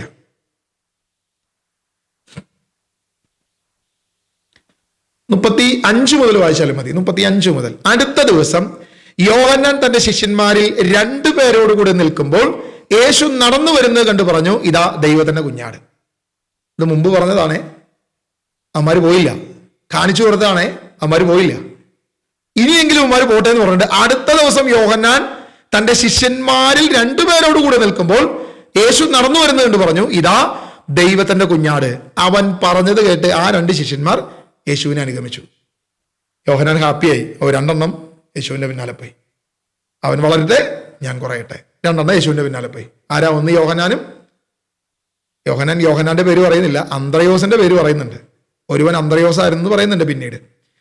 യേശു തിരിഞ്ഞ് അവൻ തന്റെ പിന്നാലെ വരുന്നത് കണ്ട് ചോദിച്ചു, നിങ്ങൾ എന്ത് അന്വേഷിക്കുന്നു? അവർ പറഞ്ഞു, റബ്ബേ, ഗുരു എന്നാണ് അതിന്റെ അർത്ഥം. അങ്ങ് എവിടെയാണ് വസിക്കുന്നത്? അവൻ പറഞ്ഞു, വന്ന് കാണുക. അവർ ചെന്ന് അവർ വസിക്കുന്നത് കാണുകയും അന്ന് അവനോട് കൂടെ താമസിക്കുകയും ചെയ്തു. അപ്പോൾ ഏകദേശം 10 മണിക്കൂറായിരുന്നു. യോഹന്നാൻ പറഞ്ഞത് കേട്ട് അവനെ അനുഗമിച്ച ആ 2 പേരിൽ ഒരുവൻ ശിമയോൻ പത്രോസിന്റെ സഹോദരൻ അന്ത്രയോസ് ആയിരുന്നു. അന്ത്രയോസിനെയാണ് കണ്ടത്. അന്ത്രയോസിനെ കുറിച്ച് യോഹന്നാൻ പറയുന്നുണ്ട്, ആ 2 പേരിൽ ഒരുവൻ അന്ത്രയോസ് ആണ്. പക്ഷെ യോഹന്നാനെ കുറിച്ച് യോഹന്നാൻ പറയുന്നില്ല. 2ാമത്തെ വ്യക്തി യോഹന്നാനാണ്. യോഹന്നാൻ സ്നാപക യോഹന്നാന്റെ ശിഷ്യനായിരുന്നു. നിങ്ങളൊന്ന് ചിന്തിച്ചു നോക്കുക, സ്നാപക യോഹന്നാന്റെ ശിഷ്യന്മാർ മുഴുവൻ യേശുവിന്റെ പിന്നാലെ പോകുന്ന ആ സ്നാപക യോഹന്നാന് സന്തോഷം. അതുകൊണ്ടാണ് സ്നാപക യോഹന്നാൻ പറയുന്നത്, അവൻ വളരുകയും ഞാൻ കുറയുകയും വേണം. യേശുവിന്റെ സകല ശിഷ്യന്മാരും പരിശുദ്ധാത്മാവിൽ നിൽക്കുന്ന എല്ലാവരും ആഗ്രഹിക്കുന്നത് ഇതേ കാര്യം തന്നെയാ. അവൻ വളരണം, ക്രിസ്തു വളരണം, പരിശുദ്ധാത്മാവിലാകണം, ക്രിസ്തുവിലാകണം. ഇന്ന് ഒരു പ്രാർത്ഥനക്കാരൻ ആഗ്രഹിക്കുന്നത് അതാ, ഒരു ദൈവദാസൻ ആഗ്രഹിക്കുന്നത് അതാ, ഒരു ദൈവത്തിലായിരിക്കുന്ന വ്യക്തി ആഗ്രഹിക്കുന്നത് അതാ. അവൻ വളരണം, ക്രിസ്തുവിന്റെ പിന്നാലെ നിങ്ങൾ പോകണം. നിങ്ങൾക്ക് ക്രിസ്തുവുമായൊരു ബന്ധം ഉണ്ടാകണം. നിങ്ങൾ യേശുവിന്റെ പിന്നാലെ പോകണം, യേശുവിന്റെ കൂടെ ആയിരിക്കണം. ആരും മനുഷ്യന്റെ പിന്നാലെ പോകരുതെന്ന എല്ലാ സുവിശേഷകരും എല്ലാ ദൈവദാസന്മാരും ആഗ്രഹിക്കുന്നത്. പക്ഷേ നിർഭാഗ്യം എന്ന് പറയട്ടെ, ഇന്ന് പലരും മനുഷ്യരുടെ ഫോളോവേഴ്സാണ്. മനുഷ്യരുടെ പിന്നാലെയാണ് പോകുന്നത്. സുവിശേഷത്തിന്റെ പിന്നാലെയല്ല, ക്രിസ്തുവിന്റെ പിന്നാലെയല്ല പോകുന്നത്. പലരും മനുഷ്യരുടെ പിന്നാലെ പോകുന്നത്. അവിടെയാണ് സ്നാപയോഹന്നാൻ അറിയാം, ഇനി ഇവരെ നന്നാക്കാൻ ഒറ്റ വഴിയുള്ളൂ. ഇനി ഇവന്മാരെ നന്നാക്കാൻ ഒറ്റ വഴിയുള്ളൂ. ഇവൻ തന്നെ യേശുവിന് മുമ്പിൽ ചെല്ലട്ടെ. ഇവൻ തന്നെ യേശുവിന് മുമ്പിൽ ചെല്ലട്ടെ. അവിടെയാണ് മത്തായി സുവിശേഷം നമ്മൾ കണ്ട 11-ാം അധ്യായത്തിൽ ആ 2 ശിഷ്യന്മാരെ സ്നാപയോഹന്നാൻ പറഞ്ഞയക്കുക. കാരണം ഒരു ഉചിതമായൊരു ചോദ്യം വേണമല്ലോ, എന്നാലല്ലേ ഇവർ പോകത്തുള്ളൂ. ആ ഉചിതമായ ചോദ്യം അയച്ച്, വരാനിരിക്കുന്നത് നീ തന്നെയോ അതെയോ ഞങ്ങൾ മറ്റൊരുവനെ പ്രതീക്ഷിക്കണമോ എന്ന് ചോദിക്കാൻ അവരെ 2 പേരെ പറഞ്ഞയച്ചു. അവർ പോയി വളരെ വിദഗ്ധമായി യേശുവിന്റെ മുമ്പിൽ ഈ ചോദ്യം ചോദിച്ചു. യേശു പറഞ്ഞു, 4-ാം വാക്യം 11:4, മത്തായി സുവിശേഷം 11:4. യേശു പറഞ്ഞു, നിങ്ങൾ കേൾക്കുന്നതും കാണുന്നതും പോയി യോഹന്നാനെ അറിയിക്കുക. ഒരു വാക്കുപോലും യേശു പറഞ്ഞില്ല. ഞാനാണെന്ന് യേശു അവകാശപ്പെട്ടില്ല. അതേ മക്കളെ, ഞാനടാ, നിങ്ങൾ എന്നെ ഫോളോ ചെയ്യ്, അതിനല്ലേ നിങ്ങളെ വിട്ടെ. നോ, യേശു പറഞ്ഞില്ല. കാണുന്നതും കേൾക്കുന്നതും പോയി പറയുക. എന്തൊക്കെയാണ് കാണുന്നത്? അന്ധന്മാർ കാഴ്ച പ്രാപിക്കുന്നു, മുടന്തന്മാർ നടക്കുന്നു, കുഷ്ഠരോഗികൾ ശുദ്ധരാക്കപ്പെടുന്നു, ബധിരർ കേൾക്കുന്നു, മരിച്ചവർ ഉയർപ്പിക്കപ്പെടുന്നു, ദരിദ്രരോട് സുവിശേഷം പ്രസംഗിക്കപ്പെടുന്നു. ഞാൻ എൻ്റെ കോൺസെപ്റ്റില് ഞാൻ ഈ വചനം വായിക്കുമ്പോൾ എനിക്ക് ചിന്തയുള്ള അറിയാമോ, അന്ന് ശരിക്കും പറഞ്ഞാൽ ചാകരയായിരുന്നു. ചാകര, കർത്താവിന്റെ ശുശ്രൂഷയിൽ ഏറ്റവും വലിയ ചാകര അന്നത്തെ ദിവസമായിരുന്നു. അതായത് അന്ധനെ സുഖപ്പെടുത്തിയ ദിവസം കുഷ്ഠരോഗിയെ യേശു സുഖപ്പെടുത്തിയിട്ടുണ്ടാവില്ല. ഒരു പക്ഷേ കുഷ്ഠരോഗിയെ സുഖപ്പെടുത്തിയ ദിവസം യേശു ചിലപ്പോൾ തളർവാദ രോഗിയെ സുഖപ്പെടുത്തിയിട്ടുണ്ടാവില്ല. പക്ഷെ അന്നത്തെ ദിവസം ഇവന്മാർ ചോദ്യം ചോദിച്ചതിനെ പ്രതി മാത്രം യേശു എല്ലാ അത്ഭുതവും ചെയ്തു. അല്ല, അങ്ങനെയല്ല വചനം വായിക്കുമ്പോൾ നമുക്ക് മനസ്സിലാകുന്നത്. അതായത് അന്ന് യേശുവിന് മുമ്പിൽ സുവിശേഷം കേൾക്കാൻ വന്നവരൊക്കെ ഭാഗ്യവാന്മാരാ. അന്നായിരിക്കണം നമ്മൾ കർത്താവിന്റെ സുവിശേഷം കേൾക്കാനായിട്ട് അന്ന് അവിടെ ഉണ്ടായിരുന്നെങ്കിൽ നമ്മുടെ എല്ലാ രോഗവും മാറിയനെ. കാരണം ഇവന്മാരെ പഠിപ്പിക്കാൻ, ഇവർക്ക് ബോധ്യം നൽകാൻ യേശു എന്ത് ചെയ്തു? യേശു അവരോട് പറഞ്ഞു. യേശു എന്താ പറഞ്ഞത്? നിങ്ങൾ കേൾക്കുന്നതും കാണുന്നതും പോയി യോഹന്നാനെ അറിയിക്കുക. നിങ്ങൾ കാണുകയും വേണം, കേൾക്കുകയും വേണം. ഇത് പോയി യോഹന്നാനെ അറിയിക്കുക. എന്താണ്? അന്ധൻ കാഴ്ച പ്രാപിച്ചു. അപ്പൊ അന്നത്തെ ശുശ്രൂഷയിൽ ഉണ്ടായിരുന്ന അന്ധൻ സുഖപ്പെട്ടു.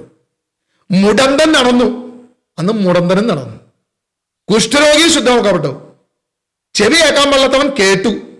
മരിച്ചവൻ ഉയർപ്പിക്കപ്പെട്ടു. ദരിദ്രരോട് സുവിശേഷം പ്രസംഗിക്കപ്പെട്ടു. എല്ലാവിധ അത്ഭുതവും അന്ന് ചെയ്തു. ഒരെണ്ണവും കുറച്ചില്ല കർത്താവ്. എല്ലാ അത്ഭുതവും കർത്താവോട് ചെയ്തു കൊടുത്തു. എന്നിട്ട് അവനോട് പറഞ്ഞു, നീ പോയി ഇത് സ്നാപക യോഹന്നാനെ അറിയിക്കുക.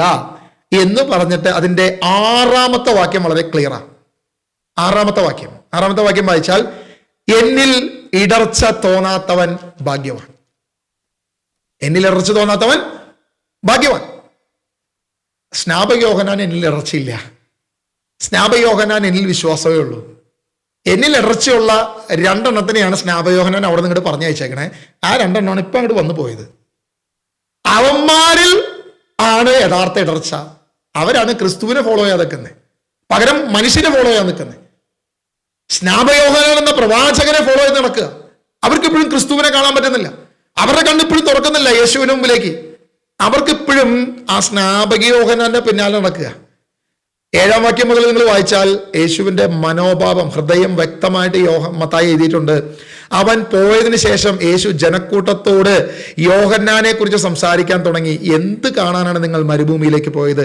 കാറ്റത്തൊലയുന്ന ഞാങ്ങണയോ? അല്ലെങ്കിൽ വെറും വേറെ എന്ത് കാണാനാണ് നിങ്ങൾ പോയത്? മൃദുല വസ്ത്രങ്ങൾ ധരിച്ച മനുഷ്യനെയോ? മൃദുല വസ്ത്രങ്ങൾ ധരിച്ചവൻ രാജകൊട്ടാരത്തിലല്ലേ ഉള്ളത്?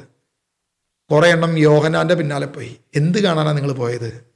യഥാർത്ഥത്തിൽ ഒരു പ്രവാചകനായ യോഹന്നാൻ, സ്നാപകയോഹന്നാനെ യേശു അസൈൻ ചെയ്ത് അടിയിൽ സീൽ ചെയ്ത് ഒപ്പുവെക്കുക. സ്നാപകയോഹന്നാൻ എന്നിൽ യാതൊരു ഇടർച്ചയില്ല. ഇടർച്ച ഉണ്ടാവുമാരെ സ്നാപകയോഹന്നാൻ പറഞ്ഞു വിട്ടിട്ടുണ്ട്. സ്നാപകയോഹന്നാൻ എന്നിൽ യാതൊരു ഇടർച്ചയില്ല, ഒരു ഇടർച്ചയില്ല. കാരണം സ്നാപകയോഹന്നാന്റെ ശുശ്രൂഷ, തെരഞ്ഞെടുപ്പ് ഒറ്റ കാര്യത്തിലായിരുന്നു: ഇസ്രായേലിന് ക്രിസ്തുവിനെ കാണിച്ചു കൊടുക്കുക, ഇസ്രായേലിന് മിശിഹായെ കാണിച്ചു കൊടുക്കുക. ഇസ്രായേലിന് മിശിഹായെ കാണിച്ചു കൊടുക്കുകയാണ് തന്റെ ദൗത്യമെന്ന് നല്ല ബോധ്യം സ്നാപകയോഹന്നാനുണ്ട്. ആ ദൗത്യം സ്നാപകയോഹന്നാൻ വളരെ വ്യക്തമായി ചെയ്തു. പക്ഷേ എല്ലായിടത്തും ചെയ്തിട്ടും ഒരു സ്ഥലത്ത് സ്നാപകയോഹന്നാൻ പരാജയപ്പെട്ടിങ്ങനെ ഇരിക്കുക. എവിടെയാണ്? തന്റെ ശിഷ്യന്മാരുടെ 2 പേരുടെ കാര്യത്തിൽ മാത്രം പരാജയമാണ്. എല്ലാവർക്കും ക്രിസ്തുവിനെ കാണിച്ചു കൊടുത്തു, യുവന്മാർക്കും ക്രിസ്തുവിനെ കാണിച്ചു കൊടുത്തു. പക്ഷേ ശിഷ്യന്മാർ 2 പേരും മാത്രം യേശുവിന്റെ പിന്നാലെ പോകുന്നില്ല. അവിടെ സ്നാപകയോഹന്നാൻ ചിന്തിക്കുന്ന കാര്യം ഇതാണ്: എന്റെ തെരഞ്ഞെടുപ്പും വിളിയും പൂർണ്ണമായിട്ടില്ല. എന്റെ തെരഞ്ഞെടുപ്പ് ഇസ്രായേലിനെ ക്രിസ്തുവിനെ കാണിച്ചു കൊടുക്കുന്നതാണ്. ഞാനത് കാണിച്ചു കൊടുത്തിട്ടും 2 പേര് പോകാതിരിക്കുമ്പോ എന്റെ തെരഞ്ഞെടുപ്പിന്റെയും വിളിയുടെയും പൂർണ്ണത അവിടെ നടക്കുന്നില്ല. എനിക്കതിന്റെ പൂർണ്ണത വേണം. അതുകൊണ്ട് യുവമാരെ യേശുവിന്റെ മുമ്പിൽ വിറ്റേ പറ്റൂ. അതുകൊണ്ടാണ് അവർ 2 പേരെയും യേശുവിന്റെ മുമ്പിലേക്ക് കടന്നു വിടുന്നത്. വീണ്ടും അവിടെ വചനത്തിലെ വ്യക്തമായിട്ട് പറയുന്നുണ്ട്: സത്യം സത്യമായി ഞാൻ നിങ്ങളോട് പറയുന്നു, സ്ത്രീകളിൽ ജനിച്ചവരിൽ സ്നാപകയോഹന്നാനേക്കാൾ വലിയവനില്ല. ഏറ്റവും ഭാഗ്യം ചെയ്തവനായ സ്നാപകയോഹന്നാനെ കുറിച്ച് വ്യക്തമായി ദൈവാത്മാവ് വ്യക്തമായിട്ട് പറയുന്നുണ്ട്. സ്നാപകയോഹന്നാനെ കുറിച്ച്. സ്നാപകയോഹന്നാൻ എന്നെ കുറിച്ചൊരു സംശയമില്ല. കാരണം സ്വർഗം അസൈൻ ചെയ്തിരിക്കുന്ന കാര്യമാണ്, സ്വർഗം സ്ഥാപിച്ചിരിക്കുന്ന കാര്യമാണ് സ്നാപകയോഹന്നാൻ ആരാണെന്നുള്ളത്. പിന്നെ സ്നാപകയോഹന്നാന് സംശയം തോന്നത്തില്ല യേശുവിനെ കുറിച്ച്. അങ്ങനെ സ്നാപകയോഹന്നാന് യേശുവിനെ കുറിച്ച് സംശയം തോന്നിയാൽ നമ്മൾ പറയുന്നത് സ്നാപകയോഹന്നാൻ ദൈവത്തെ സംശയിച്ചു എന്ന് പറയണേ. അങ്ങനെ ദൈവത്തെ സംശയിക്കുന്ന ഒരു വ്യക്തിയല്ല സ്നാപകയോഹന്നാൻ. അത് യേശു തന്നെ സാക്ഷ്യപ്പെടുത്തുക. അങ്ങനെ ഒരു സംശയമില്ല. പകരം സംശയം ആരെയാ? ഈ 2 ശിഷ്യന്മാരുടെ ഇടർച്ചയാണ് പ്രശ്നം. അതുകൊണ്ടാണ് വളരെ വ്യക്തമായി അവർ 2 പേരും പോകുന്നതിന് മുൻപ് യേശു പറയുക: എടാ, നിങ്ങളെ വിട്ടതിന്റെ കാരണം എന്നിൽ ഇടർച്ച തോന്നാത്തവൻ ഭാഗ്യവാൻ. നീയൊക്കെയാണ് ആ ഇടർച്ച ഉള്ളവൻ, അതല്ലാതെ സ്നാപകയോഹന്നാൻ എന്നെ കുറിച്ചൊരു ഇടർച്ചയില്ല. അതുകൊണ്ട് ഇനിയെങ്കിലും എന്നെ അനുഗമിക്കാൻ ഒരു കൃപ അവന്റെ മേൽ കൊടുത്തുകൊണ്ടാണ് കർത്താവിന്റെ ആത്മാവ് പറയുന്നത്, യേശു പറയുന്നത്, എന്നിൽ ഇടർച്ച തോന്നാത്തവൻ ഭാഗ്യവാൻ. നമ്മളൊരു തീരുമാനം എടുക്കുക. കർത്താവ്, ഇന്ന് മുതൽ ഞങ്ങളൊരു തീരുമാനം എടുക്കുക. ഞങ്ങൾ ലോകത്തെ നോക്കത്തില്ല, മനുഷ്യനെ ഞങ്ങൾ നോക്കത്തില്ല, ദൈവവചനം മാത്രം നോക്കി ഞങ്ങളെ വിളിച്ച വിളിക്ക് ചേർന്നവണ്ണം, ഞങ്ങളെ തെരഞ്ഞെടുപ്പിന് ചേർന്നവണ്ണം ജീവിപ്പാൻ അവിടെ ഞങ്ങളെ ബലപ്പെടുത്തണമേ. കേവലം ഏതെങ്കിലും മക്കളുടെ മാതാവായോ പിതാവായോ ഇരിക്കാനല്ല ദൈവം എന്നെ വിളിച്ചത്. ഏതെങ്കിലും ഒരു വ്യക്തിയുടെ ഭർത്താവായോ ഭാര്യയായിട്ട് ഇരിക്കാനല്ല ദൈവം എന്നെ വിളിച്ചത്. കർത്താവിന് എന്നെ വിളിച്ചതിനൊരു ഉദ്ദേശമുണ്ട്. ദൈവത്തിന് എന്നെ തെരഞ്ഞെടുത്തതിനൊരു ഉദ്ദേശമുണ്ട്. ദൈവത്തിന് എന്നെ സൗഖ്യം നൽകിയതിനൊരു ഉദ്ദേശമുണ്ട്. അവിടുത്തെ തെരഞ്ഞെടുപ്പിന് ചേർന്നവണ്ണം കർത്താവേ, നിന്റെ രാജ്യത്തിന് ചേർന്നവണ്ണം പ്രവർത്തിക്കുവാൻ അവിടുന്ന് ഞങ്ങളെ ബലപ്പെടുത്തണമേ, അവിടുന്ന് ഞങ്ങളെ ശക്തിപ്പെടുത്തണമേ. ഏതെങ്കിലും വിധത്തിൽ എതിർച്ച ഞങ്ങളുടെ ഹൃദയത്തിലുണ്ടെങ്കിൽ, ഏതെങ്കിലും വിധത്തിൽ പ്രതികൂലങ്ങൾ, അവിശ്വാസം ഞങ്ങളുടെ മുൻപിലുണ്ടെങ്കിൽ, ഞങ്ങളെ വീഴ്ത്തുന്ന പൈശാചിക ശക്തി ഇന്ന് മാറ്റപ്പെടട്ടെ. ഇന്ന് ഞങ്ങളെ ബലപ്പെടുത്തണമേ കർത്താവായ യേശുവേ. ഇന്ന് ഞങ്ങളെ ശക്തിപ്പെടുത്തണമേ. നിന്നോട് ചേർന്നിരിക്കുവാൻ, നിന്നോട് കൂടെ ആയിരിക്കുവാൻ അവിടുന്ന് ഞങ്ങളെ ബലപ്പെടുത്തണമേ എന്ന് പ്രാർത്ഥിക്കുന്നു. കർത്താവേ, സ്നാപകയോഹന്നാൻ പറഞ്ഞതുപോലെ നീ വളരണം, അവനോ വളരുകയും ഞാനോ കുറയുകയും വേണം. കർത്താവേ, നിന്റെ പിന്നാലെ ആകുവാൻ, യേശുവിനെ പ്രഘോഷിക്കുവാൻ. ഞങ്ങൾ മനുഷ്യരെ പ്രസംഗിക്കുന്നവരല്ല, ഞങ്ങൾ മനുഷ്യരെ പ്രഘോഷിക്കുന്നവരല്ല, ഞങ്ങൾ മനുഷ്യർക്ക് വേണ്ടി നിൽക്കുന്നവരല്ല. സ്വർഗത്തിലെ ദൈവത്തിന് വേണ്ടി, കർത്താവായ യേശുവിന് വേണ്ടി, ആ യേശുവിന് വേണ്ടി സംസാരിക്കുവാൻ അവിടുന്ന് ഞങ്ങളെ നിർത്തണമേ, അവിടുന്ന് ഞങ്ങളെ ബലപ്പെടുത്തണമേ. യേശുവിന് വേണ്ടി നിൽക്കുവാൻ കർത്താവേ അവിടുന്ന് ഞങ്ങളെ ബലപ്പെടുത്തണമേ എന്ന് പ്രാർത്ഥിക്കുന്നു. ഇന്ന് ഞങ്ങൾ ഒരു തീരുമാനമെടുക്കുക. ഞങ്ങൾ മനുഷ്യരെ നോക്കി മുന്നോട്ട് പോകത്തില്ല, സ്വർഗത്തെ നോക്കി മുന്നോട്ട് പോകും, ദൈവവചനത്തെ നോക്കി മുന്നോട്ട് പോകും. കർത്താവെ, ഞങ്ങൾ മനുഷ്യരെ പ്രഘോഷിക്കുന്നവരല്ല, സ്വർഗത്തെ മാത്രം പ്രഘോഷിക്കുന്നവർ. അതുകൊണ്ടാണ് പത്രോസ് മനുഷ്യരെ ഭയപ്പെടാതെ, പത്രോസിന്റെ മേൽ അധികാരമുണ്ടായിരുന്ന, പത്രോസിന്റെ മേൽ പൂർണ്ണമായ അധികാരമുണ്ടായിരുന്ന പുരോഹിത പ്രമുഖന്മാരുടെ മുൻപിൽ നിന്നിട്ട് പറഞ്ഞു, സ്വർഗത്തിലെ ദൈവത്തെ മാനിക്കേണ്ടത് നിങ്ങളെയല്ല ഞങ്ങൾ അനുസരിക്കാൻ പോകുന്നത്, സ്വർഗത്തെ ഞങ്ങൾ മാനിക്കും. അതുകൊണ്ട് യേശുവിനെ കുറിച്ച് ഞങ്ങൾ പ്രഘോഷിക്കും, യേശുവിനെ കുറിച്ച് ഞങ്ങൾ പ്രഖ്യാപിക്കും, ഞങ്ങൾ പറയുമെന്ന് പത്രോസിന് പറയാൻ സാധിച്ചത്. കർത്താവേ, ഞങ്ങളുടെ ശുശ്രൂഷയിൽ ഞങ്ങളെ ബലപ്പെടുത്തണമേ. ഞങ്ങളുടെ തെരഞ്ഞെടുപ്പിന് ചേർന്നവണ്ണം, ഞങ്ങളുടെ വിളിക്ക് ചേർന്നവണ്ണം പൂർണ്ണമായി മുന്നോട്ട് പോകുവാൻ അവിടുന്ന് ഇടയാക്കണമേ. ഒരു കുറവുമില്ലാതെ മുന്നോട്ട് പോകുവാൻ അവിടുന്ന് ഞങ്ങൾ ഇടയാക്കണമേ എന്ന് പ്രാർത്ഥിക്കുന്നു. യേശുവേ ആരാധന, യേശുവേ സ്തുതിക്കുന്നു, യേശുവേ മഹത്വപ്പെടുത്തുന്നു. ആ ഒരു ദൈവിക ക്രമം നമ്മുടെ മേൽ വരട്ടെ. നമ്മുടെ ശീലങ്ങൾ മാറ്റണം. അതായത് ദൈവവചനം കേട്ട് പഴയ ശീലത്തിൽ നിന്നും മാറി പുതിയ പ്രാർത്ഥനക്കാരന്റെ ശീലം നമ്മളിൽ വന്നിട്ടുണ്ടെങ്കിൽ ആ പ്രാർത്ഥനക്കാരന്റെ ശീലം മാറി പകരം ദൈവാത്മാവുമായിട്ടുള്ളൊരു ബന്ധം സ്ഥാപിക്കപ്പെട്ട് മുന്നോട്ട് പോകണം. ഇനി ശീലത്തിലല്ല നമ്മൾ പ്രാർത്ഥിക്കേണ്ടത്, ഇനി ഈ ശീലത്തിലല്ല നമ്മൾ സ്തുതിക്കേണ്ടത്, പകരം ദൈവവുമായിട്ടൊരു ബന്ധത്തിൽ ദൈവത്തെ ആരാധിക്കണം, ദൈവവുമായിട്ടൊരു ബന്ധം സ്ഥാപിക്കണം, ഒരു പേഴ്സണൽ റിലേഷൻഷിപ്പ് സ്ഥാപിക്കണം. അതാ സ്നാപയോഹന്നാൻ ആ രണ്ടുപേരെ പറഞ്ഞു വിട്ടത്. ഇനിയെങ്കിലും നീ ഒരു പേഴ്സണൽ റിലേഷൻഷിപ്പ് ക്രിസ്തുവുമായി നീ സ്ഥാപിക്കുക. അതിനു വേണ്ടിയിട്ട് അവരെ വിട്ടത്. നീ പോയിട്ട് അവിടെ നടക്കുന്നത് കാണും, അവിടെ നടക്കുന്ന അത്ഭുതങ്ങൾ കാണും, അടയാളങ്ങൾ കാണും. അങ്ങനെയെങ്കിലും നീ അവനുമായിട്ടൊരു ബന്ധം സ്ഥാപിക്കുക, അവൻ്റെ പിന്നാലെ പോ എന്ന് പറഞ്ഞ സ്നാപയോഹന്നാനെ നമുക്ക് ഹൃദയത്തിൽ ധ്യാനിക്കാം. ആ ക്രിസ്തുവുമായി നമുക്കൊരു ബന്ധമുണ്ടാകുവാൻ നമുക്ക് നമ്മെ തന്നെ സമർപ്പിച്ച് പ്രാർത്ഥിക്കാം. ഈ ഒരു ഉപവാസ പ്രാർത്ഥനയിൽ ദൈവം നമ്മെ അനുഗ്രഹിക്കട്ടെ. ലോകത്തിൻ്റെ ബന്ധമല്ല ഇനി കർത്താവുമായി നമുക്കുണ്ടാകേണ്ടത്, ദൈവവുമായിട്ടൊരു ബന്ധം സ്ഥാപിക്കപ്പെടണം. അത് ലോക മനുഷ്യനുള്ള ബന്ധമല്ല, അവൻ്റെ ആവശ്യത്തിന് അവൻ ദൈവത്തെ കാണുന്ന ഒരു ബന്ധമല്ല, പകരം ദൈവത്തോട് ഒരു പേഴ്സണൽ റിലേഷൻഷിപ്പ് സ്ഥാപിക്കുവാൻ ദൈവം നമ്മെ ബലപ്പെടുത്തട്ടെ, ശക്തിപ്പെടുത്തട്ടെ എന്ന് പ്രാർത്ഥിക്കുന്നു. ദൈവം അനുഗ്രഹിക്കട്ടെ. God bless you.